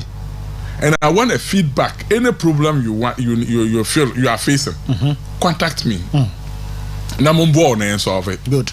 But who do pay a year that Mara and Makwan say yeah? No, but I'll cancel the results and then send somebody else to go and do it. And your credibility is also online because who are you cannot you money yeah. Your credibility is on the line. Yeah. Na me no one yeah orientation in until the day of forms no masanso fro bia mo bia bai. Man for forms no ma consent executives. Forms no me chairman committee chairman for no. Okay. Mu na me suma mo say mo kwaye adwuma no. Minimum there consent executives no be or more interest because of more elections. Yeah. So I will not involve them that much, but I'll be consulting them. Until me chairman committee chairman for no nyina mo kwa na mo koton na mo fa scano and fambra. Na mo account and fam treasurer. I will not hold the money. Account to the treasurer. See, we hold na chairman say papers no forms no one or pedo or turning in. Now no problem who treasurer na one nenka. I see. Chairman Kwachi. Chairman Kwachi. No who treasurer. Now also but you and okay. And the one for forms in the man no. Na ya just can fit chairman no ho. Na omo forms in the man no you. Time soon for vetting. I did not interfere in the activities of the committees, but I will monitor and make sure that they are doing the right thing.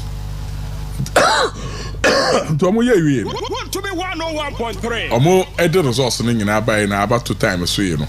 Obi an fan the timetable mbra da be na ebe to aba. Na ya monitor teacher. Da be na wo so ba to aba na ya monitor teacher na omo nyina de omo timetable ba.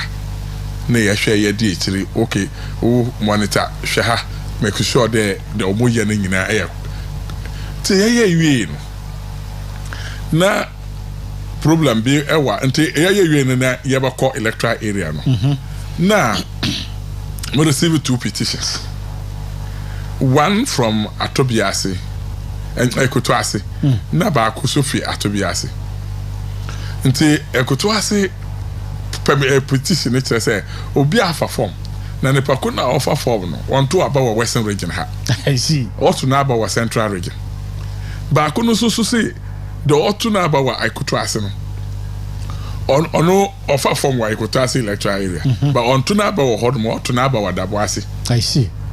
So these 2 things and I have to call them na me invite omo nyina interrogate through the petitions and I've realized that nipa na almost on to na about western region and ampa on to about western region maybe sano na nkasa getum but oti Ekotoase Hodmo wa influence e wo ho na dwumadi so ni amanfo testify but mrano so see on to about western region and electoral area Hodmo you are not qualified. Yeah. No be said books now mo dey for registration actually odin woman o say na so won chiro wa odin wom also to aba western region enya even consensus ho western region but to aba ha we don't qualify. We have very good material. Yes. But Mrano so man find ye juma o opponent no between a petition man region. Yeah. Na region shada ma dey no say isa say ya to mo so say akwa ye juma da ma petition we na want to mo solve problem na we ba di mo ho yaw. Yeah. Nti ma menim no there you are not qualified. But mo otini there menim there no communication. Ma hu mo the way a o kasa no very good. Nti gitum na kwatras. Say nyame adum na say ya to na masanso ya communication director nko ade I will work with you. Okay. Even though you are communication guy in your communication officer for that electoral area, you will not be electoral area. You will rather join me at the region for us to work. Okay. Gitum. Na guy na gitum fe. Ya ba ekoto asede no. Ya hwe ampa guy no or no de no confusion or register wa ekotoase but or transfer the vote no at the bar the boase because no ka special vote for no. Okay. So you can see his name in the register of the boase but the code of the listen the ID card no ekotoase sorry ateku okay. Nti I don't know by confusion na no. Once an epakunu register wa ateku no code near ateku no kwa there, he's qualified. Then they raise another issue. Then they didn't need your register book no mu wan chro ne din. Maybe say no you to completely there wan chro ne din. No me say first criteria for qualification. Among the criteria for qualification no. First number 1 criteria here there and they odini wa book no mu. Now me say there is the reason why they put it at number 1. It means or here general secretary yeah. Into me or are very good in election. To me friend, me regional secretary na me ka the master me channel. Regional secretary no qualified no pampa. But no baba no opponent by your appeal. Even some region po qualify now he can appeal to national. Yeah. So let's cut it short. Or you're qualified. But the guy is a material. Why Juma why electoral commission pay. So it means that we need him. He's very good at election affairs. So why don't we use him at the constituency level instead of electoral area?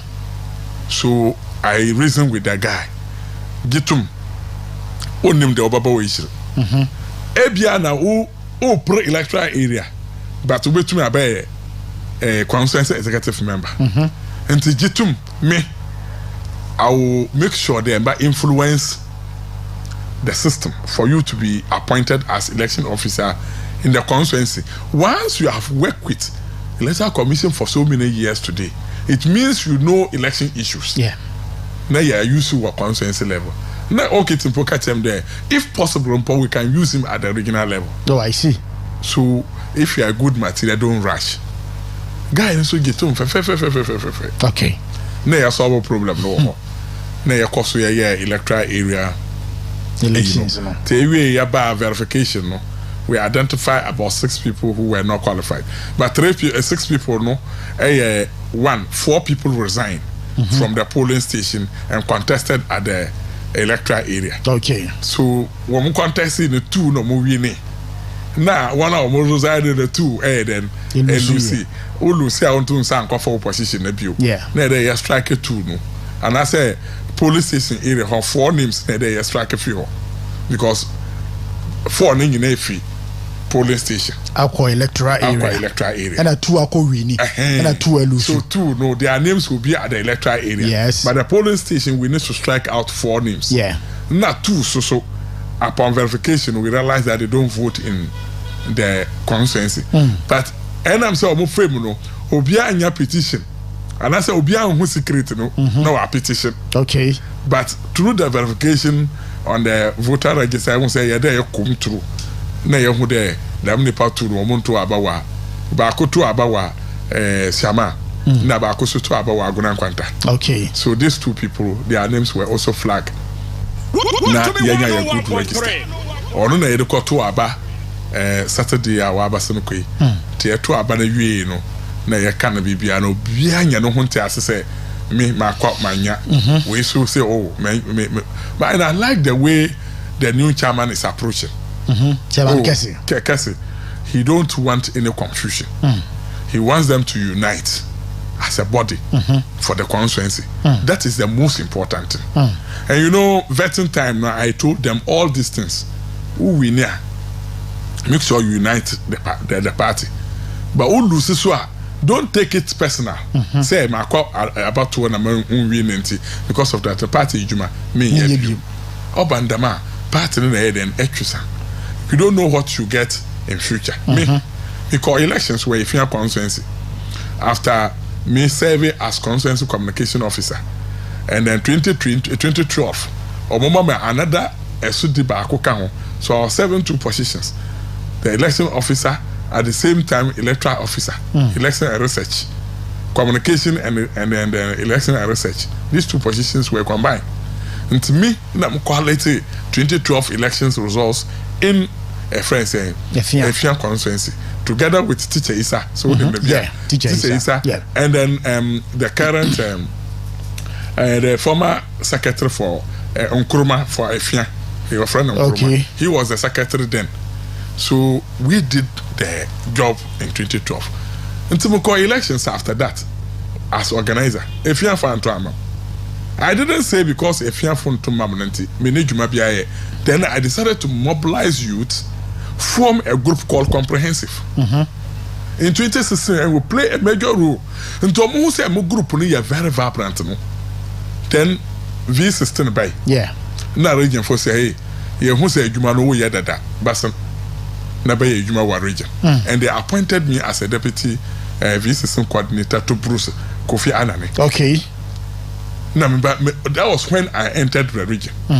So my Lucy was constituency, but man say and that na me humanity region for sporty. And there as me see a very vibrant. Yes. Braba serve were regional level, and that was how I entered the region. In 2015, 2016. The Gaulusu Efian Kaute da ya. Opportunity we come. Yeah. You understand? So elections the corners of one ya. Nyame no onim why ya okwaya why. Sure. And let me give you one clear example again. Minuaba Augustine Anketia. Oko Hunter West. As women organizer. Or we need second time Oko Usiki for second time. Yes, Ne reject no. Ewa Hunter West. He found Okopie. You see how Okopie region. Yeah. And today she's looking for women organizer. And sure. So there are so many examples I can give.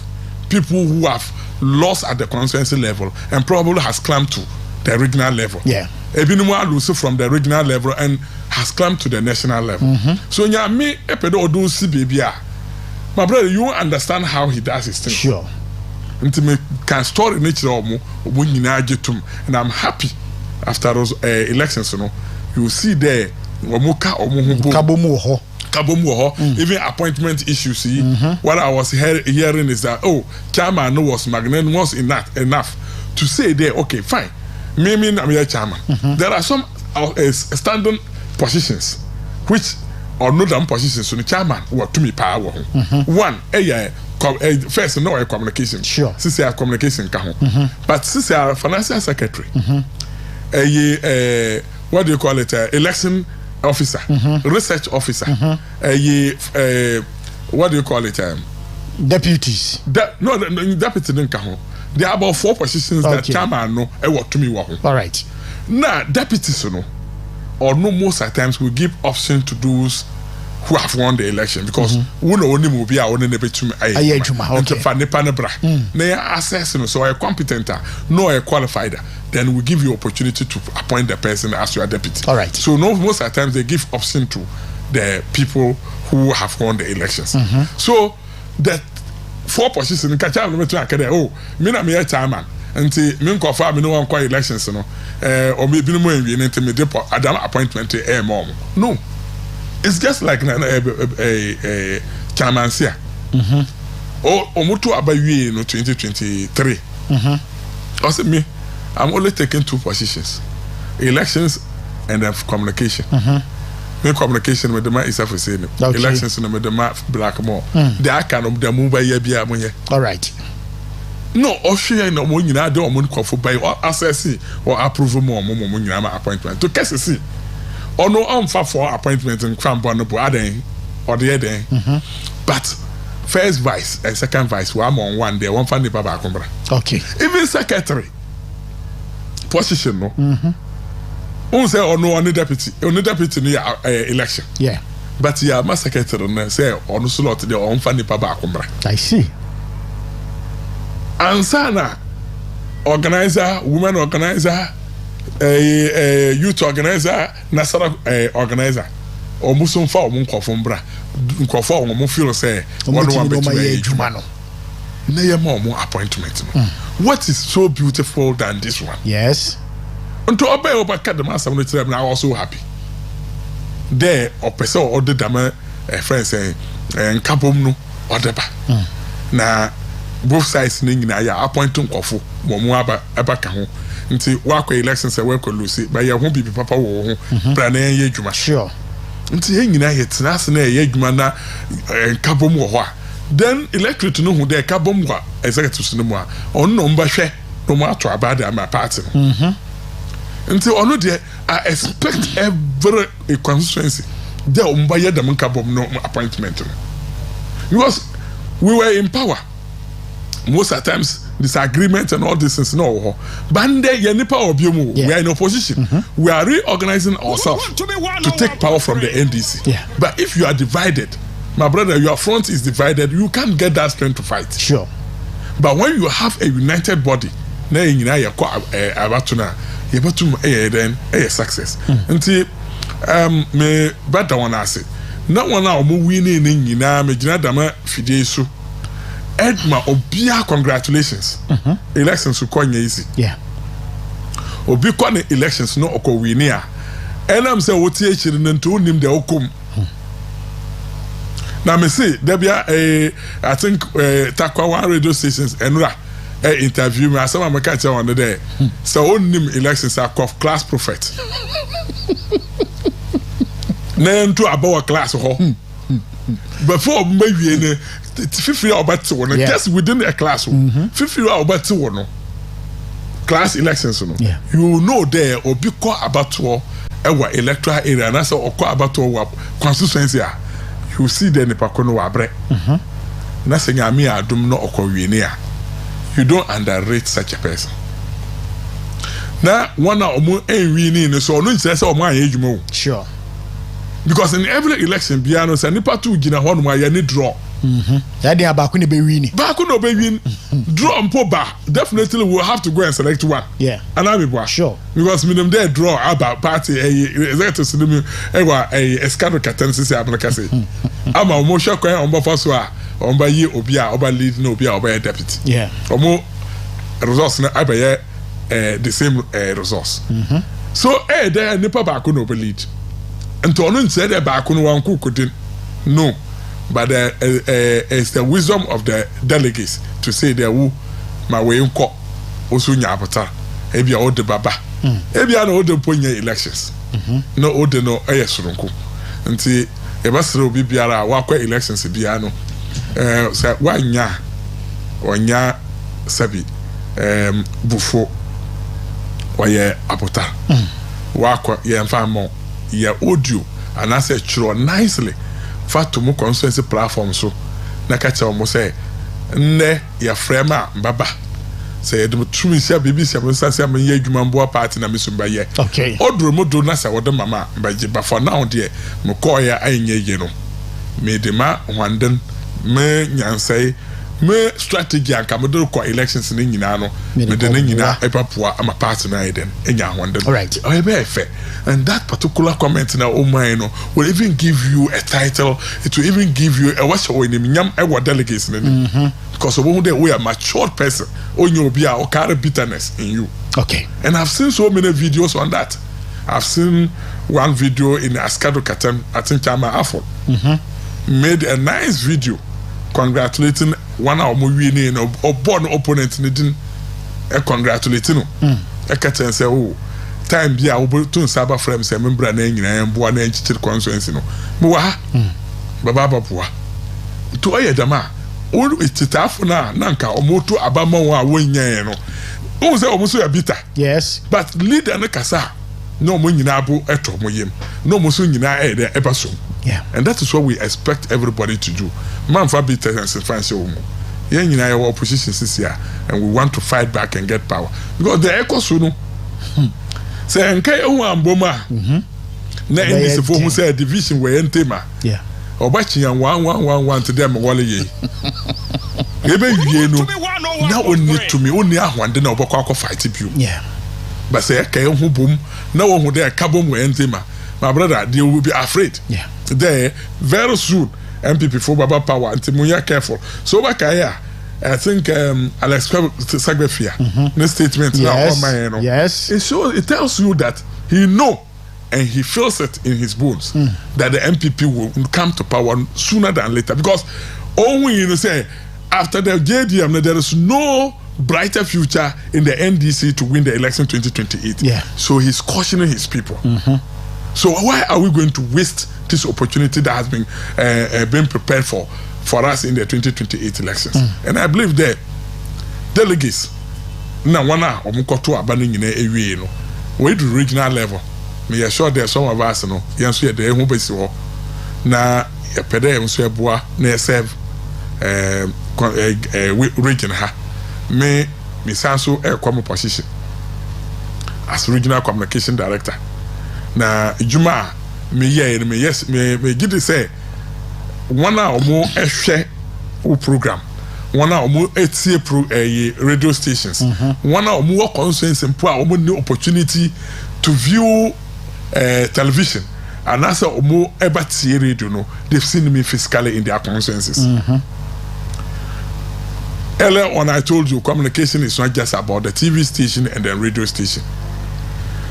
Obisa region, anybody in the region, anybody in the regional executives know for any percent say isa no commitment and then working level to the no work at all there.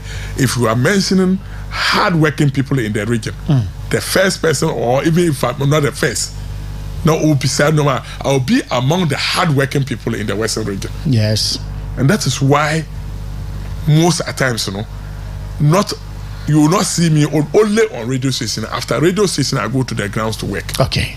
And I've touched each and every constituency in the Western region. 17 constituencies, there is no constituency that over to academy and Bahora by Yejuma.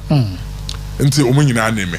Omo wini no offer obiala. Hey, is that no be contest? Oh, really? I'm telling you. Omo bisa. No obi contest. No, say I obi contest. I don't know more how. Juma no ye. Now we are then obi contest. No, so I democracy. Yeah. The panel were right to over contest. But Juma me ma ya no me sure there. Obi biara or share program. Obi aswa only me is a for saying biara catch say me a very committed person. And Juma no yeah.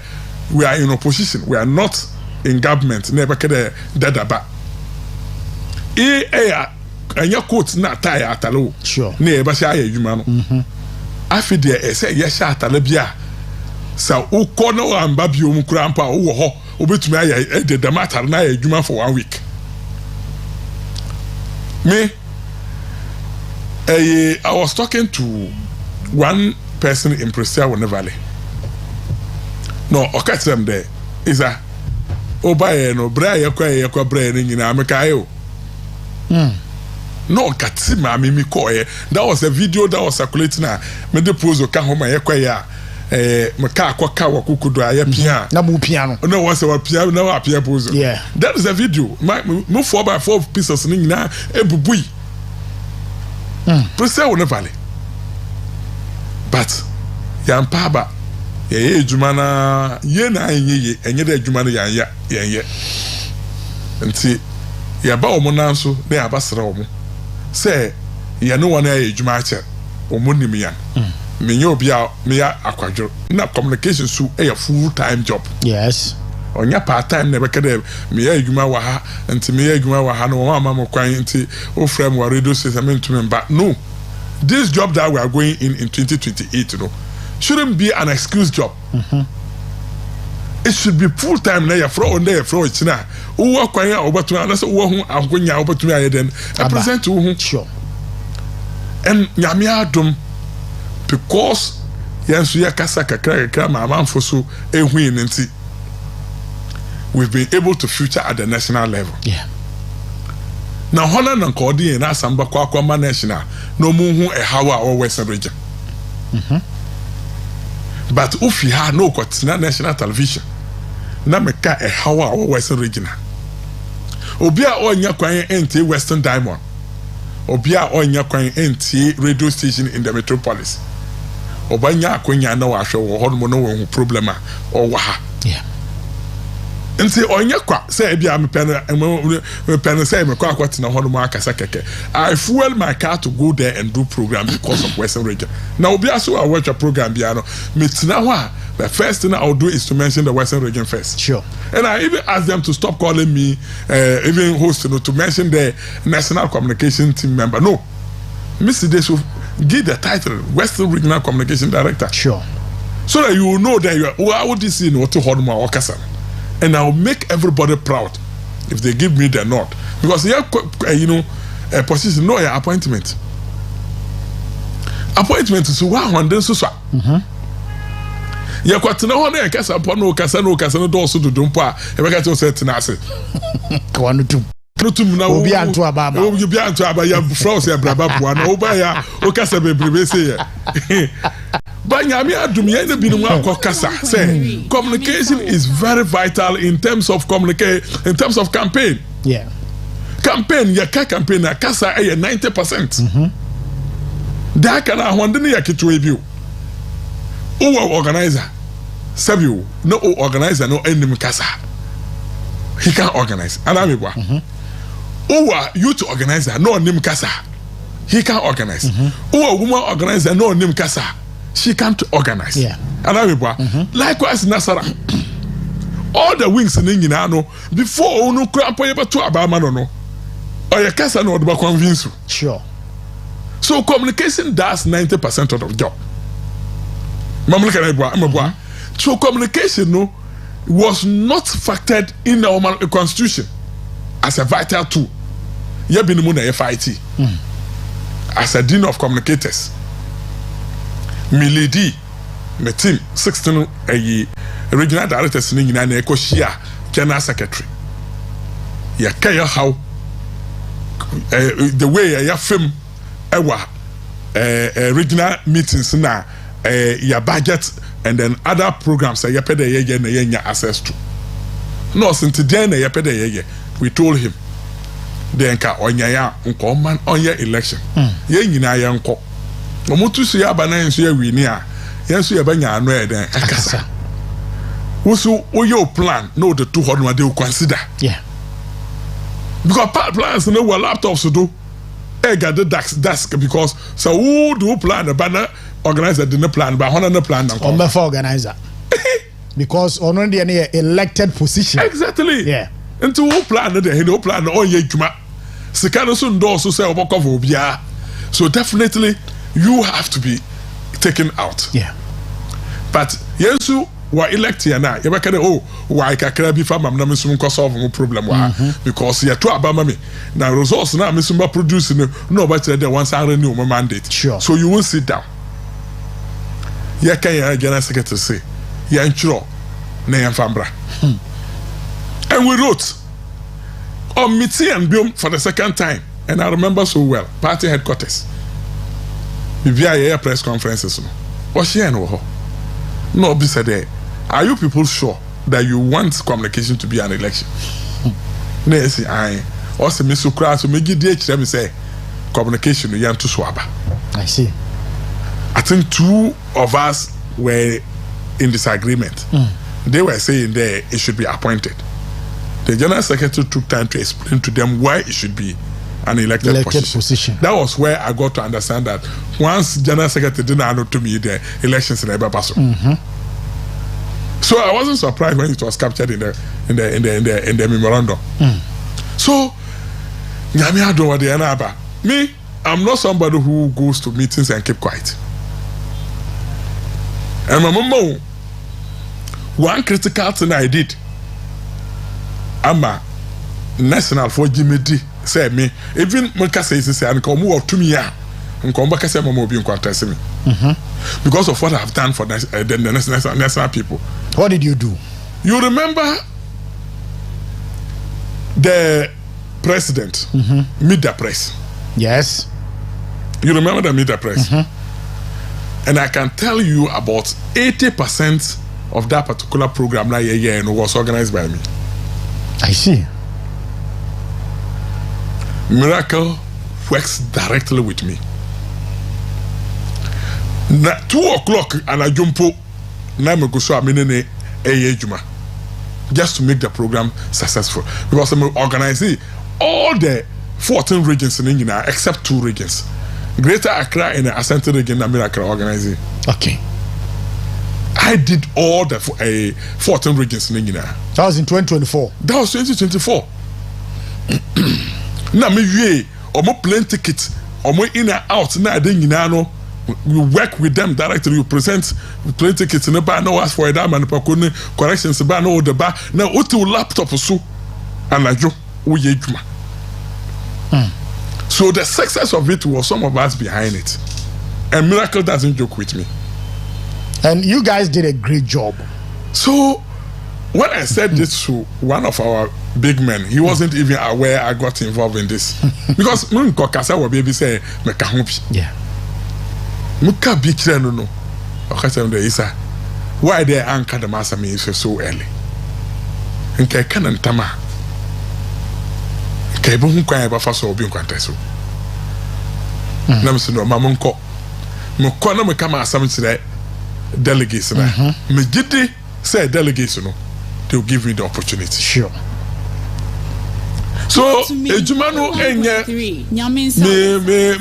me wa ye knowledge me ya doctor me ya no enye me nam kambro fa kese no yes ana ya de ejuma no me nam pabu ahun tiga no the relationship with people me te hey na story eba part the move story eba no you very terrible ko ya amba fa so amba kill story no is with me. Yeah. And you, as a communication director, you should be able to trace up to know how to kill stories which are negative to the party. Yeah. So all the media for echo across the country, this in the region. Now, fancy our parliamentary candidate because goofy. Neither whatever public. How come back soon over? I'm a story no. Yeah, tell story. Come back soon over. These are things that you need to understand. It's so if the person is new, they won't even take him for anything. Yeah. I remember one of my colleagues, no, I knew I was human. Yeah, President Yano Toy or Kodru Consensus of Hodumwa. My brother, organization, no troubles are obey. I have to intervene. Because me na me din, he has to call me. Na me intervene to solve the problem in different regions. So my colleagues, they don't joke with me. I know. My colleagues don't joke with me. You see, it's not about me because I've been in the job for a long time. Even when you're communication director no Kurampo, me kai 2018. Yeah, appointment Oman Farmam. Omodema Edweji so wakaya. Yeah. And Edweji. Yes. Nto mo yue no. Nana ya chiao. Omo yue meeting no. Omo frame me. Isa yanem there wanya. But only say communication ya no deputy. Regional communication. Yeah, sure. Yeah, no deputy. Deputy ni ho. But they appointed me as deputy. Oh, I see.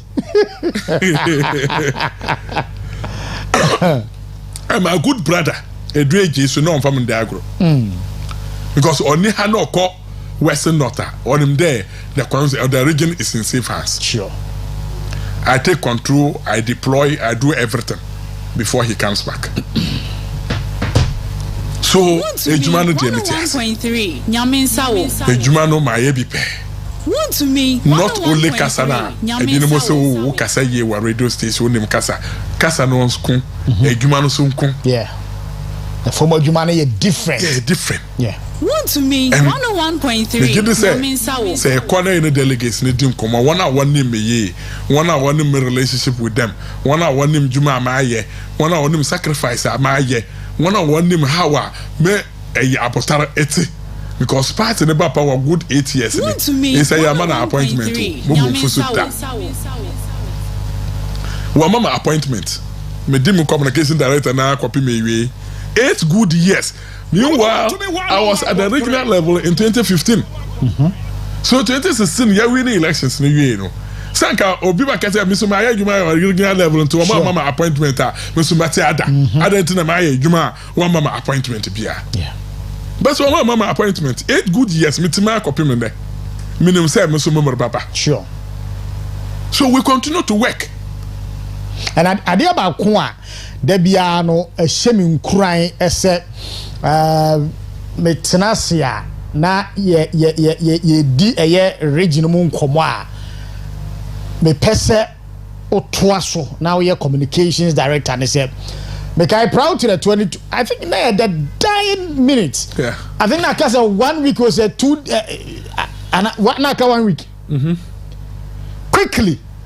O steady terrain no say grounds no enye ese communicators no arrange you na boom. Yes.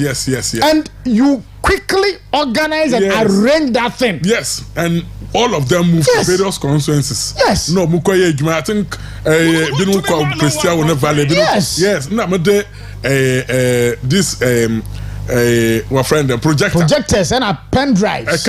Projects na projects pen drives no gram na me yes na the can hold the call consensus o mukoye ejuma. Yes. So that is how proactive someone. You see, that's what I'm saying there. Ejuma ye regional level. Obi kwa jina baby your campaign say you reduce your assist to from 7 to is it from 9 to 2. You reduce it from that. Maybe in the pakone be a service politics no. Blame game no pedo or day. Yeah. Now me give this a consensus for no so tiasi. The obey no na ya ni control over it. Oh yeah. And yet Juma na yan. Yes. Me shasi there me region 4 year Juma in 2015 up to 2024. Juma year 2024 na yan be that. To the point there regional executives Baba who constituency, yeah, share constituency executives there. Yanko house to house. Even see that. Now regional executives say, hey, house to house. Yeah, chef flyers, yeah, tell you, na anyone kasa. We engage for 2-3 days in a constituency. Yeah, we are now moving to different constituency. And that is why when somebody talks about our organizer, and talks and say the organizer no Juma 2024 no or no Juma and say nani pa no or he's not even or the loud person or kasa. Yeah, I'm one there so no. Kasa. He's not that loud. Yeah. But organization or yey or trian gum. Na ye koi ame say ye na ye koi kwa owusu ya just phenomenal youth organizer a Benedict a Fresh Augustina all of us we disseminated until ye tell until ya kwa na consensus no dey na ya tell mu by 2 and I said 3 na ya tell consensus executive na ka ye ho fa zone way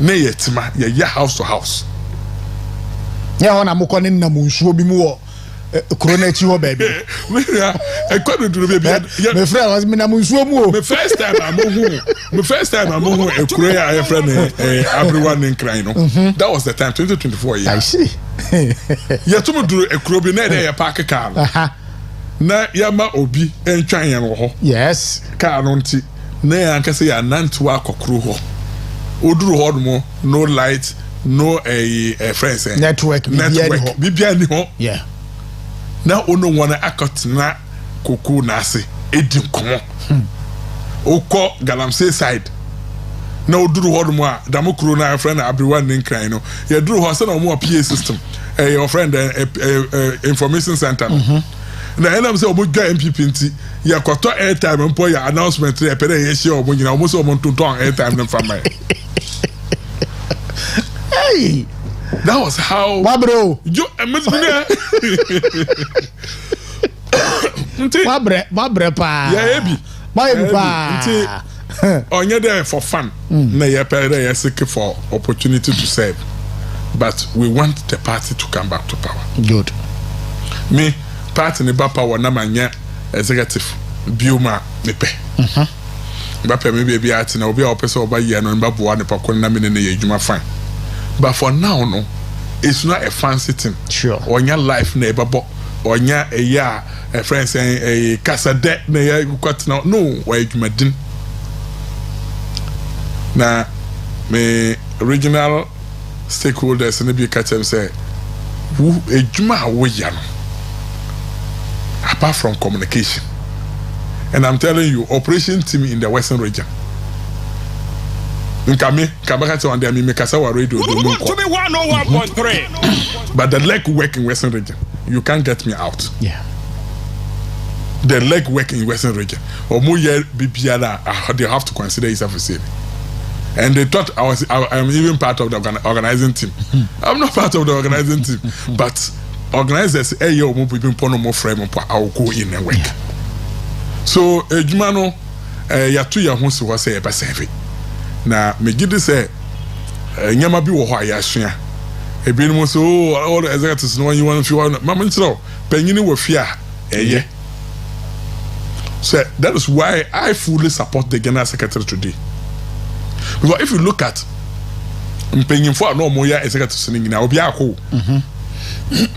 accept the general secretary and Nanabi. One hour can now be a penny baby afa. So if you remove all of them, one know about the mistake or you know, nay incorrect. Until before I also got to the same amnana Nipano Eden Ekotomno. But so or not Tomu ya, Nessa Yina, or Kayahuna and Nantu, I drew Hodmo, but say, Ahanya, Mamu Yaden, Mamma for. But so the experience ones that you say they made a mistake, no, who will correct you in that mistake now? You know. So original, yeah, mistakes are bad. Yes. How do we correct them? Somebody has to sit down. No, let's say, oh, last time and say, and we get to say this time they dama on wine. But oh, yeah, new person. Or no on them know the new idea, but whether new idea never forward, you implement it. Yeah. And see, we still need people who direct us, people who tell us what to do. Nyama piwo hono ma yanka say here kan mistakes are of national food strategies bia omodo buyer emboy na nyina no. We've sat down and we've analyzed those things, and I don't think those mistakes will be repeated. Okay. See, omunya gidi enwe say adwuma nobody is just coming to sit in the office, dine and wine and go home. No. Okay. When the duty call, we all avail ourselves and then serve accordingly. All right. That time I say, maminya a messages kakrana fi. Yen sounds wembra winchimbi. We say, good evening, senior Osikani. Hunter West constituency executives are very united. My greetings goes to incoming regional Nasara coordinator Adam Haroon Ahmed and awaiting regional men's organizer Augustina and Ketia. Sub-Zero ready for you. We see a Joe and all the way by. Aye. Where's your Oscar? I am Adolfo from Konongo Odumase. So all these projects you have shown were done by the Akufo-Addo Bawumia government. Fantastic. The president is in Volta region lying to them. He will complete what Nana failed to complete. His usual lies have started. Nana, you have done well. Or no Eddie or the buyer, I don't know. We say Ghana would have been like the United States if NPP had been the only party to rule this country. NPP always show working, not talking and noise making. NPP in my DNA. Asari Ruben Edifia Chiansi Junction in the Eastern region. And what do we buy? We say, Oscar, we thank you for showing us monumental projects that Nanado and Dr. Light Mahmoud Bawumia left for us. Some of the projects are blowing my mind because I have not seen them before. Nana Baumia Ayuko Yenya Musa Biomoda. Oh, my name is Takoradi Opoku, watching you live from Kumasi, Kote Gloryville, or no Eddie Odebaye in where you say, Oscar, greetings to you. My name is Brother Sak, inside Kumasi High School. So President Mahama and his NDC sent us back to revolution time. Hey, tribunal again with so many courts in Ghana. District Court, Circuit Court, High Court, Appeals Court, Supreme Court. All is working. So why tribunal? President Mahama, you and your people, it will not take long time. It will not take long for you to be in front of these tribunal courts. Okay, brother Saki, that's it. We say, Osikani, good evening. I have sent you the current state of Funko route via WhatsApp. I am Desmond O, Electoral Area Communications Officer for New Amanfo. Okay, Mate. Probably by next week, we say NPP all the way. Thank you so much for your message. We say, please, good evening, Osikafo. I'm Mohammed from Potson, Mustafa Plus. Anytime I'm Mohammed, the message about Osikafo, I'm a kind Dr. Alhaji Mahmoud Bawumia. Hey, Osikafo. Anytime we are mentioned, we are Osikafo. Anyway, Dr. Edmure, baby, I will be my NTL.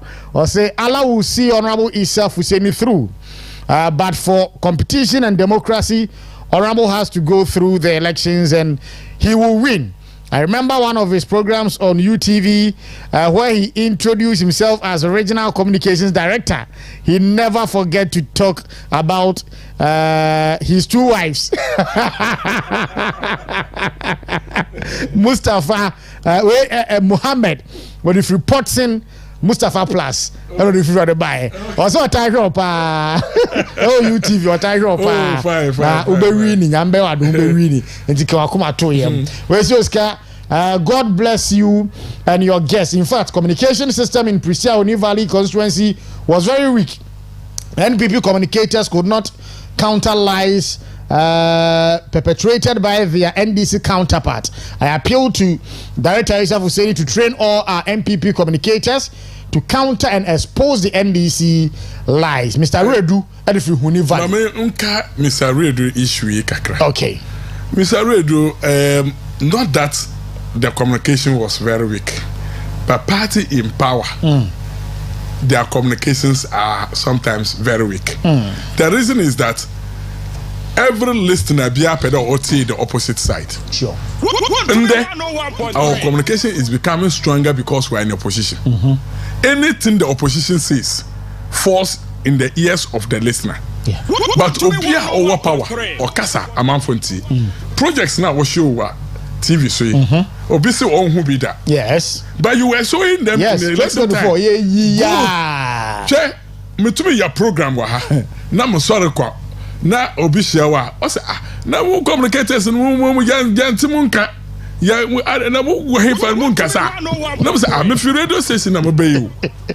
Che say obi ne jandama na obo no wo baby no oho mo no otie yes no way then wo frame na o mam feedback there na nipa ya ote hodmo o kasa sei no me wa nipa ko na ntron kwa na ote hodmo o kasa yeah that papa na wo ho nipa ko no nya da agenti ho otie o papa na ye ne bofu yes me kai one lady be from Asante region o se ote hodmo na say ohun there MPP ne ti radio station no kasa na no ho ye ne bofu no wachim radio station na da ko different place because who are power until who are bufu until no and yes no communication ya weak but na ya hu ya amanfo hi yeah until who kasa and to amanfo aso sure and the MPP is becoming attractive because uti radio so kasa now that they remember the good things that listen Dr. Mahmoud Bawumia and then Danko Akufo-Addo then yeah now I will encourage you to keep on showing this project and yeah because projects necessary after amanfo ba show oh yeah in opposition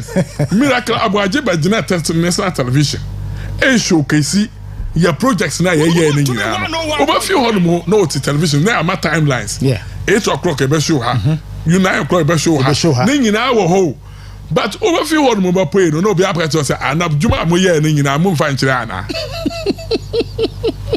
Do you get it? Yes. So it's not our making. It's the way the system has programmed us. And then every party be over opposition be no till NDC for. Yeah. Or case I say it doesn't make sense. It doesn't make sense to people. Yeah. Even though you cap his piece near there to social media, ridiculous even the communicators. Sure. Because in the case of the time there no opposition no to be gum. Yes. Why I will not see Basantale and Co on radio station again? Because they are in power. Yeah. Basantale but na radio station is own what some baka. Because on trainer odi when you were in opposition no. What pedi egwano reality is facing you. Sure. And questions will be thrown at you. So you will see that their communication system is very weak when they are in power. Sure. And some training no money be. Yeah, most at times we train them, we give them what do you call it? Direction, speaking note, and all these things for them to follow. And then, but yeah, what power is there? Me assure there, and I say yeah, what opposition is there? Yeah, me assure that the communication system will be strengthened more. Okay. And then we'll give them synopsis. Say that be ya improve our communication. Okay. All right. Where's your Oscar? Greetings to you. My name is Mr. A.T. Saki from Takwa. Greetings to all MPP members in Ghana. Let's work very hard to bring our party back to power come 2028. Well, no idea what they buy. No. We say. Osi, I am Augustine from Asankegwa. The NPP government built a court complex at the municipality, but the NDC is doing nothing about it. Okay. Okay. At the end, there's where you see? Yes. Yeah. Where you say, I am also urging the NPP to come together as one people, seeking to achieve a common goal for the interests of the party and not for their own parochial interests. To those who lost, they should never see themselves as losers, but as standby warriors who are waiting to be called upon in action. And those who won must see themselves as first batch of warriors who are in the battlefield to bring us victory. Ulusu yakuradwa enchena ontwen se yebe frose bransa. Masa bi a party ni ye biaro fa hunwura mu bi. Eno ano no. Fa hunwura mu bi ni yanku ye ni mu. Me medi kan se yan ya de betimi aye ene ye no. Ntu ye MPP ni na uni data and information wa. Wo hwe de ye yi no a data na de be ma no. Na we take note. Baby a wote no eya de ya nipa ho. Kona ko cancer mpani bi etere wo mo. Sane ye be ya 2020 ye kan say next year no Dr. Like Mahmoud Bawumia si form a adwuma no be ye mre kakra de ama no. Wono nko a wonte bi nya adwuma no o. Wono nko anti bi nya. So wono nko anya de obetimi aye. Enti no ye hia obia on board because the party can't afford to lose the next election. And the party NC da nya de be si ye konkura de be wo ho. Our party anya power. Na de nkrofo ye we ye be sa betina ho biem aha ensi nya de be si da Ghana Airborne Life nti say ano companies are no wo ho no ma ye de adwuma kakra ye ba ye sesa no nyina de money pa ba ko nko na wo sika wa Ghana na because ono kwa akwatena fie nto ompese ode hia ba kwa fie nti ono nkwa japade a Ghana fo enyen no na wa cha ma no bosanfo nyina me ya kadama asami wa radio say repeated the President Mahama omba bobra wa Ghana the oba ba ye say djuma onyan complete no ba ba there be complete aso because o sign a deal the man nua na ya ba give finish sure Papa, that was when he conceived a mindset there Obama contested as president. Yes. Because initially, no, and also on Pebble. Yeah. Okay. It's on record. Okay. Say on Babio. Yeah. But immediately got a young boy, as someone say, concession. No, Jeffrey, a friend saying Ibrahim Mahama said, "Oh, I can't ask an against Obama the president. Obama, first black voter. Sure. your friends Damai or no so echo but say go for so no omo pese omo je omo say go for so no time aso nti e say omo pese go come akwabna dufu na sisi aso yakwa Adamos ewa elembele ono so no se no concess no last no time na aso e say waje omo say see you are ho no ongo omo try omo say ho no munya no go area no ho no there no omo hango omo boot ho. So you see that they are fishing for just areas omo de ekwatina opposition say that ebe omo batum edi ntina currently me ka say them are then NDC for eye wagana nipa me say CSO so nyame ba bi say omo wan oh yeah nipa the 11 billion Ghana cedis ado yeda ado ngura 11 billion and people are quiet in this country justifying it. Oh yeah, move account in the kwaha and I miss 6 can you move from account afi mom na CSO HH na controller and accountant general Takoradi omo ya me nwanwa kra wona be that makes control. You see, can you imagine? So politicians sisi ala omo dwon omo ho and I say civil servants sisi omo dwon omo ya force no omo Ghana nkan kono. These are the people who are occupying our seats today. And you can see just recent anyway me ho TUC press conference. Yes. What were they responding to? Tribunal. What was your issue in tribunal? Asemu affect Ghana for no here. Who call your press conference? Tribunal issues no bako akoka mposo. Oyemu ya Ghana Bar Association. TUC we are Ghana Bar Association. So Ghana no bibia yedro no because onye TUC ni penyin. No akwat why your press conference I catch us say 24-hour economy will help Ghana. In 2024, will that person come and then tell you there nyama because 24-hour economy meeting here to be honest with you till date how end is between implementing 24-hour economy no me ba king can story be actually me ba on 24-hour economy you don't get it remember ma me messages ni na me who ya dey me say hey mahama insu di oyebio we say my name is Ike from Kumasi. Greetings to my incoming national chairman Untumi. Nobody in NPP can disturb our victory. No to be no vote. God bless you, one to be okay. Already on the buy, no, yeah, that's a pa. Okay, I think that will be all. The Akano, you find safe fridge. That on the 24, remember, my menu on a year way, no. Yes. And pay oko file a year on nomination. Yeah. And after the nomination, nominee didn't come up. Yes. The Bissau said, why do you want to contest a position 4 years ago? You appointed what you the Mao and Okasai. Yes. Me do abai. Me also beside the same question. Yes. Besa Okasama delegate no. Omonya enya ceremony on the same question. Yes. Yeah, the answer few. Yo, Oscar. Until I make communication was an appointed position. Right. Now, appointment position no different from elected positions. Since I'm pona kakra first no, Bibi Bampa, you will look at appointment different. You look at the what do you call it? The elected ones different. Until the minimum size almost one. To why the almost say we are inferior. We are no. We should put us all together as regional executives. So, one didn't in that particular side in the extra. Because imagine there, all executives in Edo echo elections. Now, you're fraud there, how can you match equal with them? You can't. And to say, Bibi Banner or as a Omojun first and son of Mojun, you can't complain. You didn't go for election. Yeah. So abaya elections yidi. Ya pere ya to ya hunsi ho. No muntu so yaba. Se nyame adom na se me win. Me aso omo plans bebre ma communication. but because no appointed positions no so na me implement those plans. They are sitting in my laptop.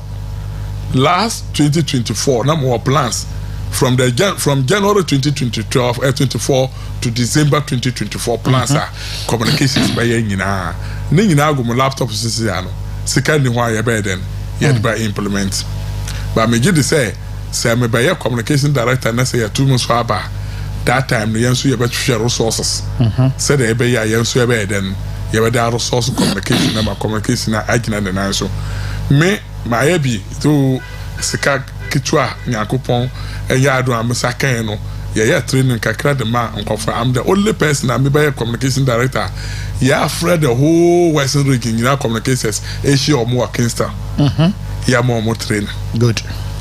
And that first training we now you peda ya replicate na ya to me ya na periodically, but ya so anasika as some abaya problem. Na all these things in also plans are over me through say betum apu ama communication.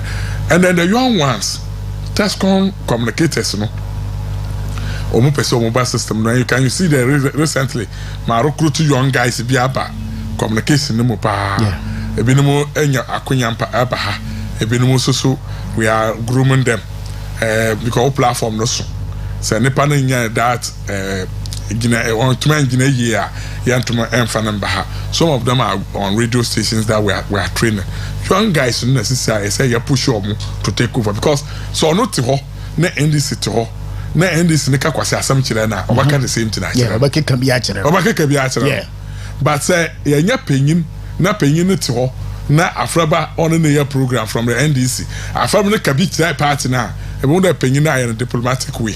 Oh, now there are some okay, no, and yes, this time a boot to boot because your party no more say, yeah, gentle archer. Yeah, I'm a man for fire and for right because my feel say everybody they are gentle to hitting hard on to respond, and sometimes I'm very and I am a say, oh, tonight, me TV so.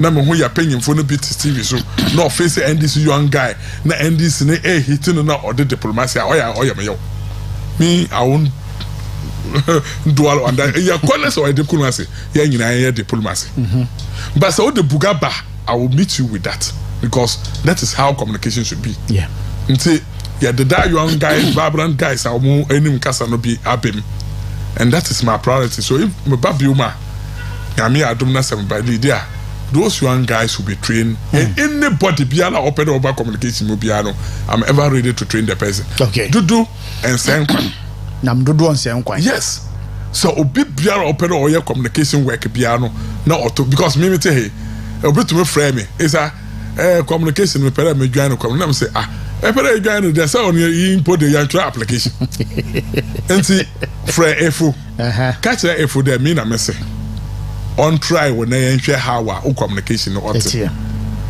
obi wo ho o se opedo odwan no but studio no but in some our can no also corner kwa mistakes no na correct said they be also ba shape sure as communicator and we've been doing that and so many communicators are on what system no musisi ano we are trained by me. Okay, and I can mention some of them their names me na me do mobile and they also most of them have contested their positions and they've won. Yeah. Just recently, guy, Christian Sam, Shama. Obe Mrs. Awanko, we need Shama. Yeah. Okusambo. Obe Mrs. Awanko, we know a Escado Kata. Yeah. Anna. Yes. So we have them, those young guys that we are training.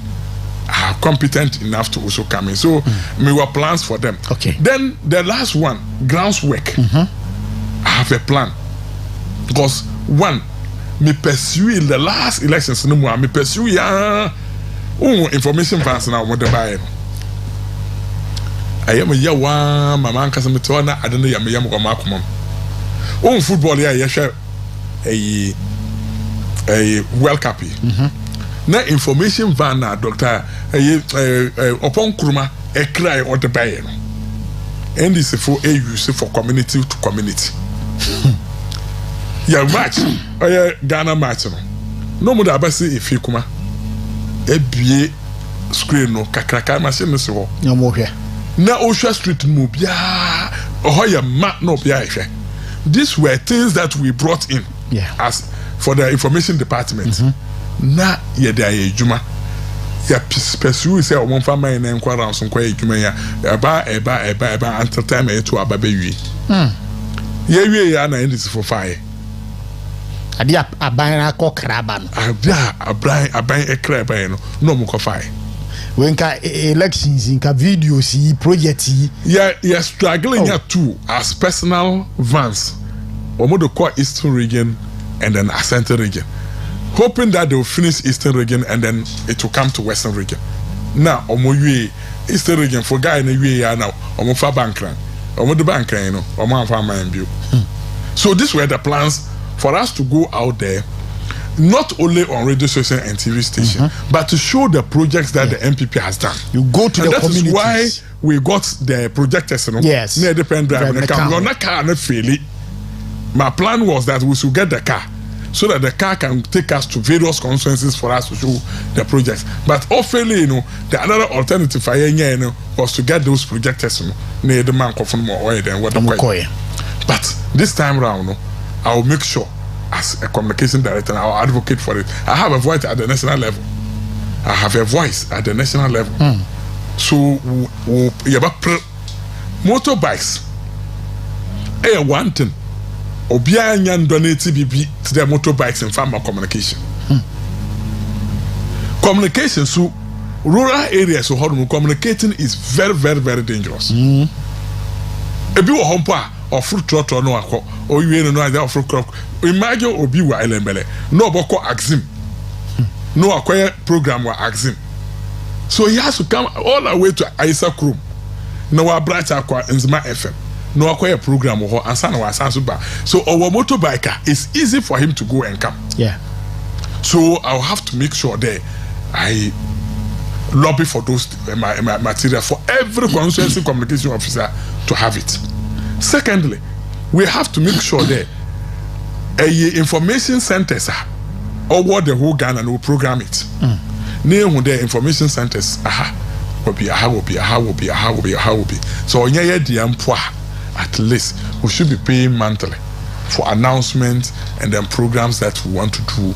If you don't have radio station here in the community, but local radio station now over auto airtime over to me about 1 hour.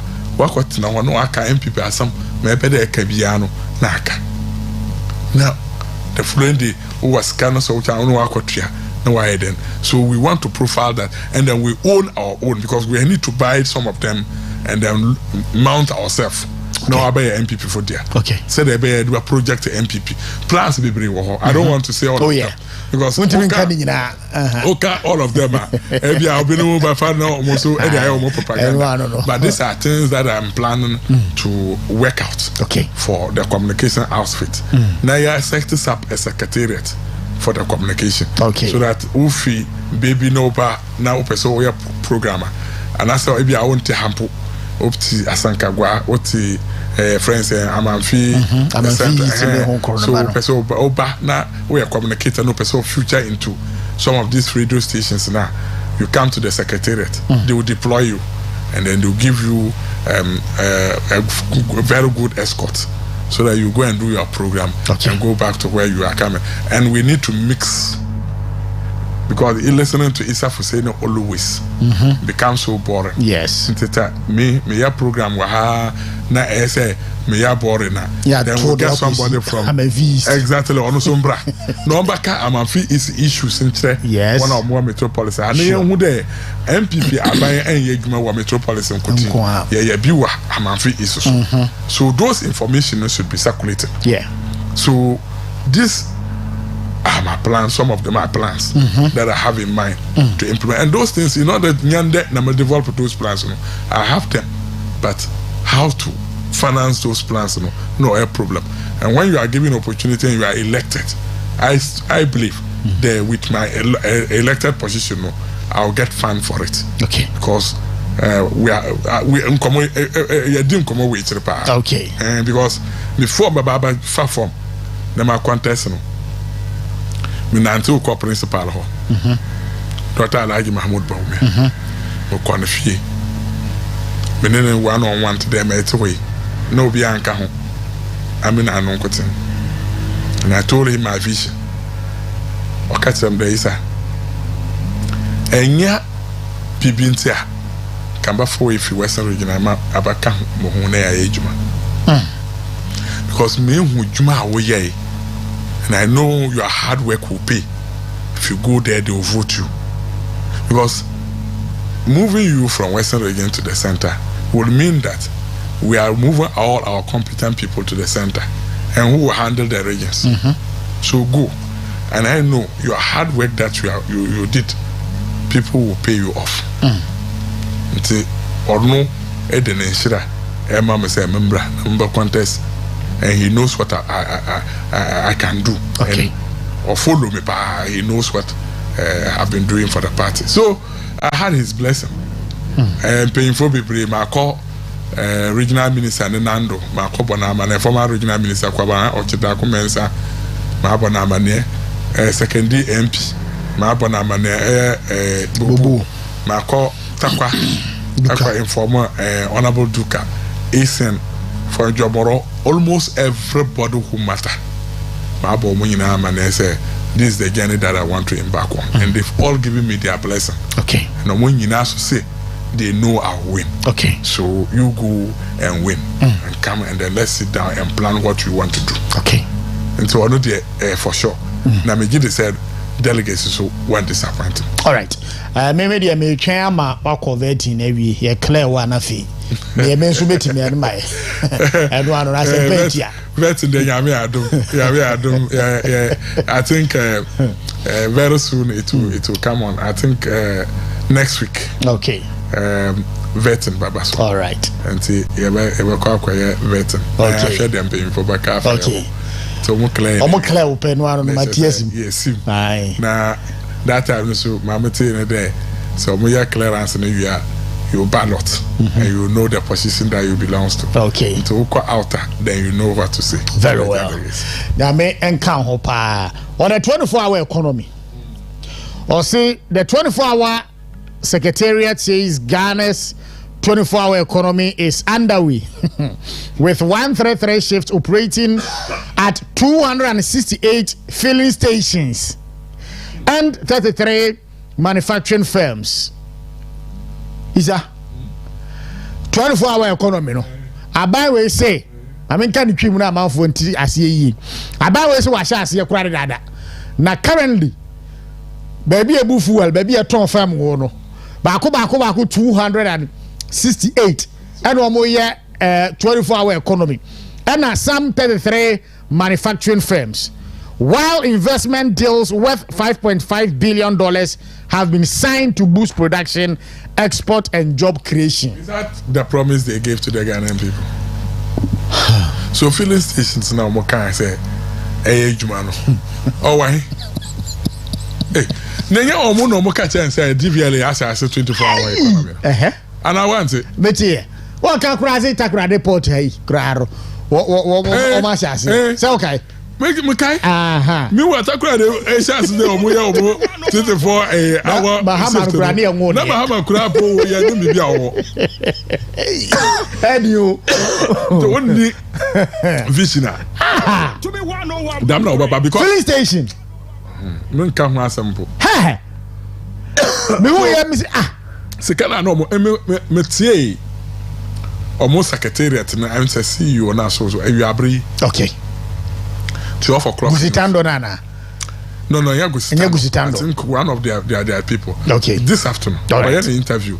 Oh boy, okay. Since today filling station so come on some.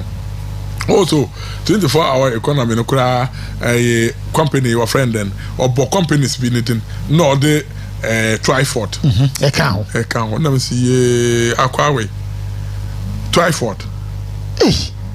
Share Triford say no. Oh yeah. Okay. Agenda 1D1F. 1D1F. Yeah.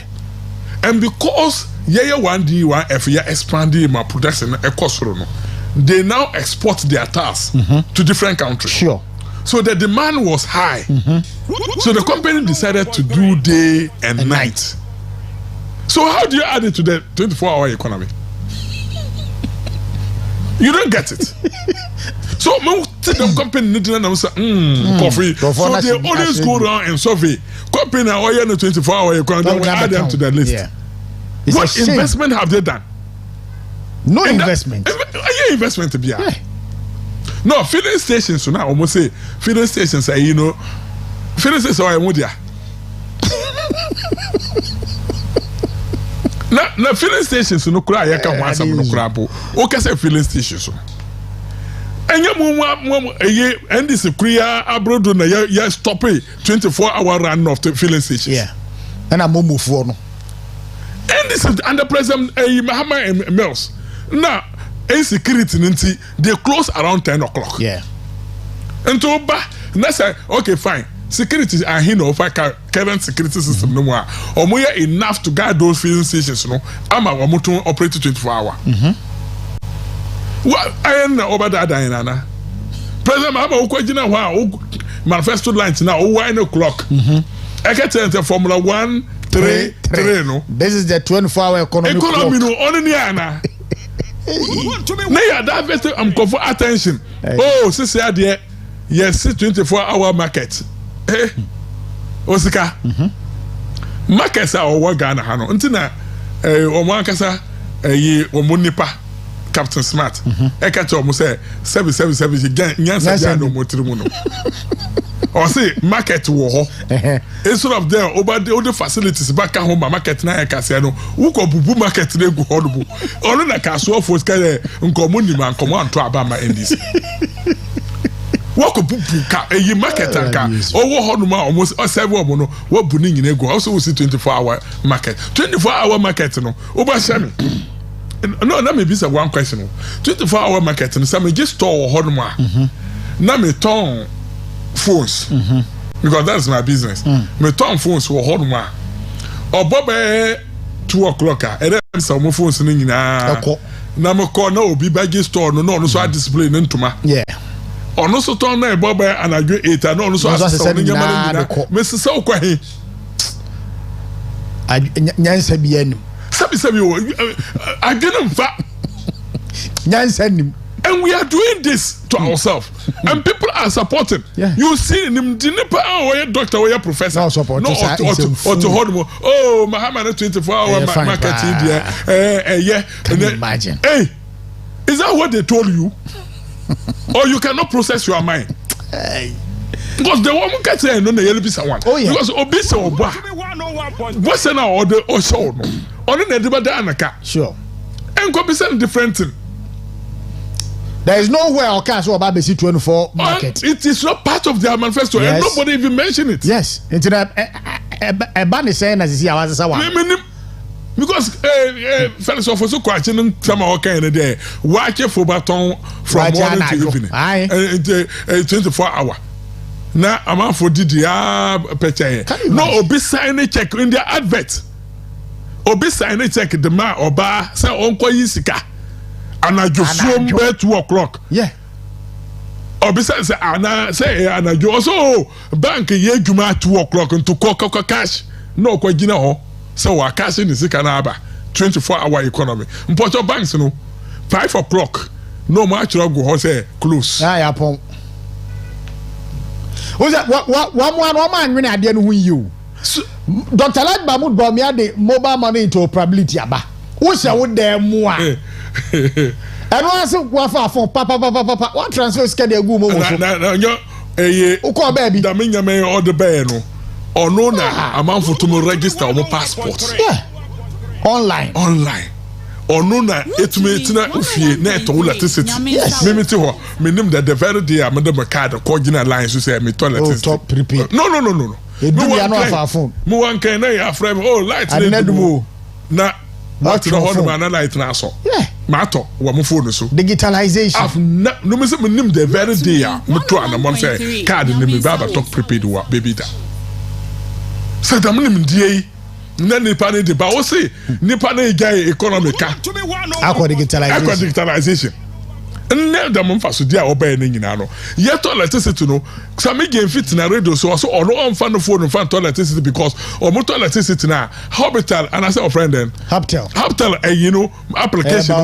ba media and then omo buy no they were the very people who were celebrating hospital omo ye omo bo hospital no wura na abaso atani jena jina ho me hwe ndim say mo de mo enim guase wo say ba media oba power no de enye ba media bio nti so obi package lies ntro no the ba power the man ebe because o hwe the wo full 1 year 8 months ni and I say full 1 year 9 months ni no bisa endis ni de dem ade pa no mo ye ya hwe de o mo ko ye efe kuma wona o mo ye o mo djuma omoye nkaka ho na omodidi no agodwiri nyina to egu since December last year I'm telling you nde 7th month ni who contract Accra site ho ye ohonpo areas nkofo ntena ohon efu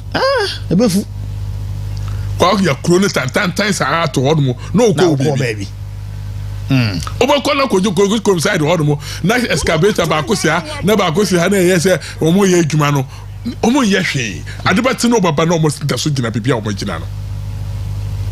Why do you do this to Western region? And I hear na fata ana pay na abu pray bi sam na maka asem gina me say Western region ha no nzama na ekoso e wo Western region ha no I come to stand still today.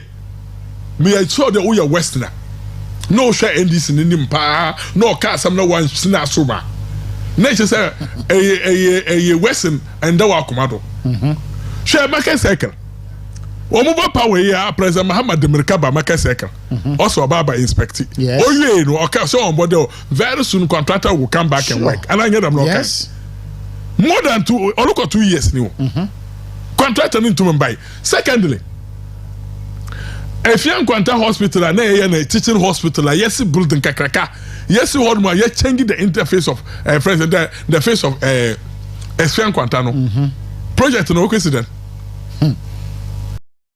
is you anwenese na president aba krom ha efa convoy e de ya hemfu etna ewiem ewa agona kwanta regional hospital yes e din track no mo say within 1 year 1.5 year time no na regional hospital no ya den ya wie na kuku abisu bon sem papa aba na hemfu no edi wuru say ya regional hospital dey be wie anye meanwhile all koro so opa Bukro hospital ho yes agenda 111 opa ho opa Bukro hospital ho no call apimenim oye 1 year 6 months na waka ho asam no how many months today contract empon ko site ho enu na me pita kwale ba na me na pose to me ka na me bi suppose there o hunter west ahemfo no mo ho a o want to be so mo say hospital no project no we consider na yemfa ho no na me hwe contract wo wa na pose say obi ani ho project no si ho they are completely crampa ya commissioning omo buy no so omo say one for obi djuma wa hodmo ya lock ne si hodmo for security but security bo ho bandan media ko na omo kwata ke photographs mpo a media na security na apam omo there omo say it's not allowed oho na efuwura oho no mu ko na ho no ya kusu sa bon be na Western region ya me wo ba Western region since 1992 NDC for ba dia ade so till date Western region one see one hospital po amfa man yes so you buy yes hospitals about 13 hospitals ye wie bi akabi blaba complete the akana man so a ono so hey that I am fancy na Muhammad odi na chi a the cost no die me so na one thing that the NDC people will say in there Osika yamfa MPs na fa more na MPs no omo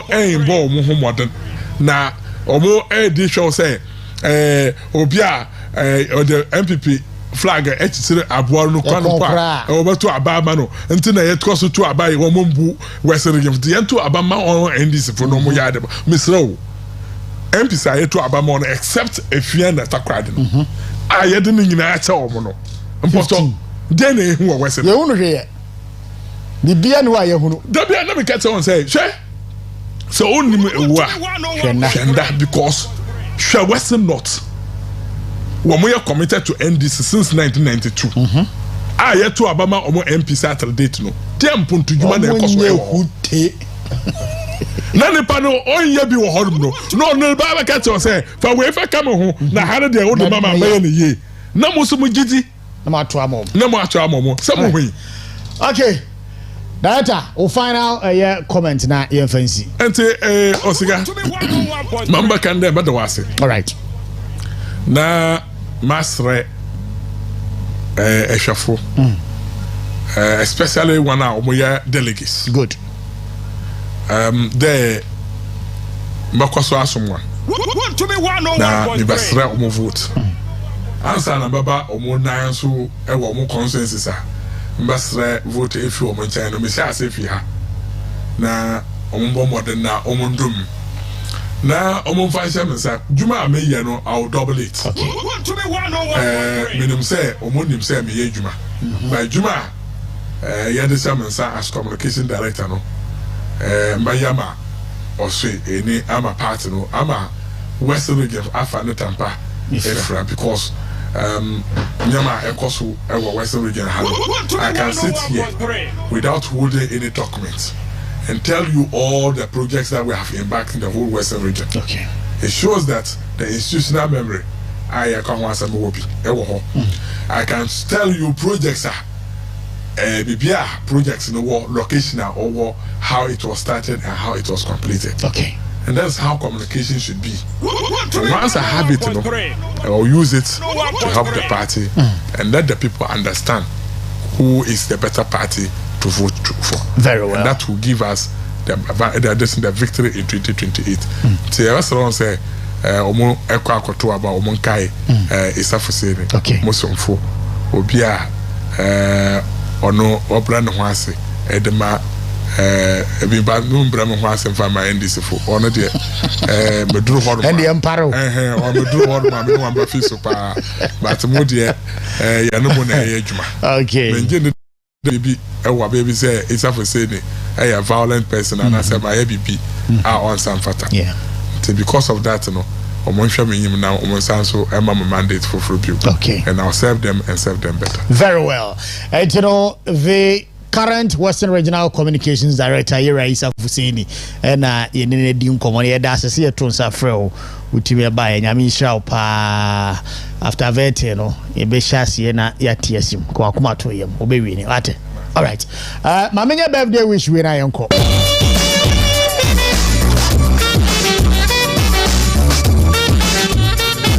And a happy birthday going out there to Mr. Prince Ado under control.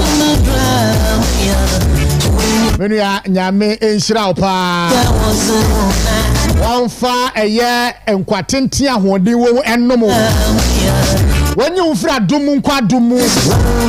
And now the afuba kwa kaufio. Yes, Ramon Yana said. Nyame anim panenya kese wo wabrabo mu. Na kukuwa mu mpaye kukuwa mu bisadie nyina no wonhwe na wonye ne kama mfama. You are my brother. Mene na bra papa e kaida kuma pa abrantie it's under control. Happy birthday. Much of love, much of everything, much of money, much of everything you can ask for. Happy birthday, Mr. Prince Ado, under control. I was here upon me, Osikani from Manso. Michael Yaro, thank you. Samuel Dingo, thank you. DJ Black Foreigner, thank you. I don't be me now. It's Monday. The best year to us. Yame and Accra will be bye bye.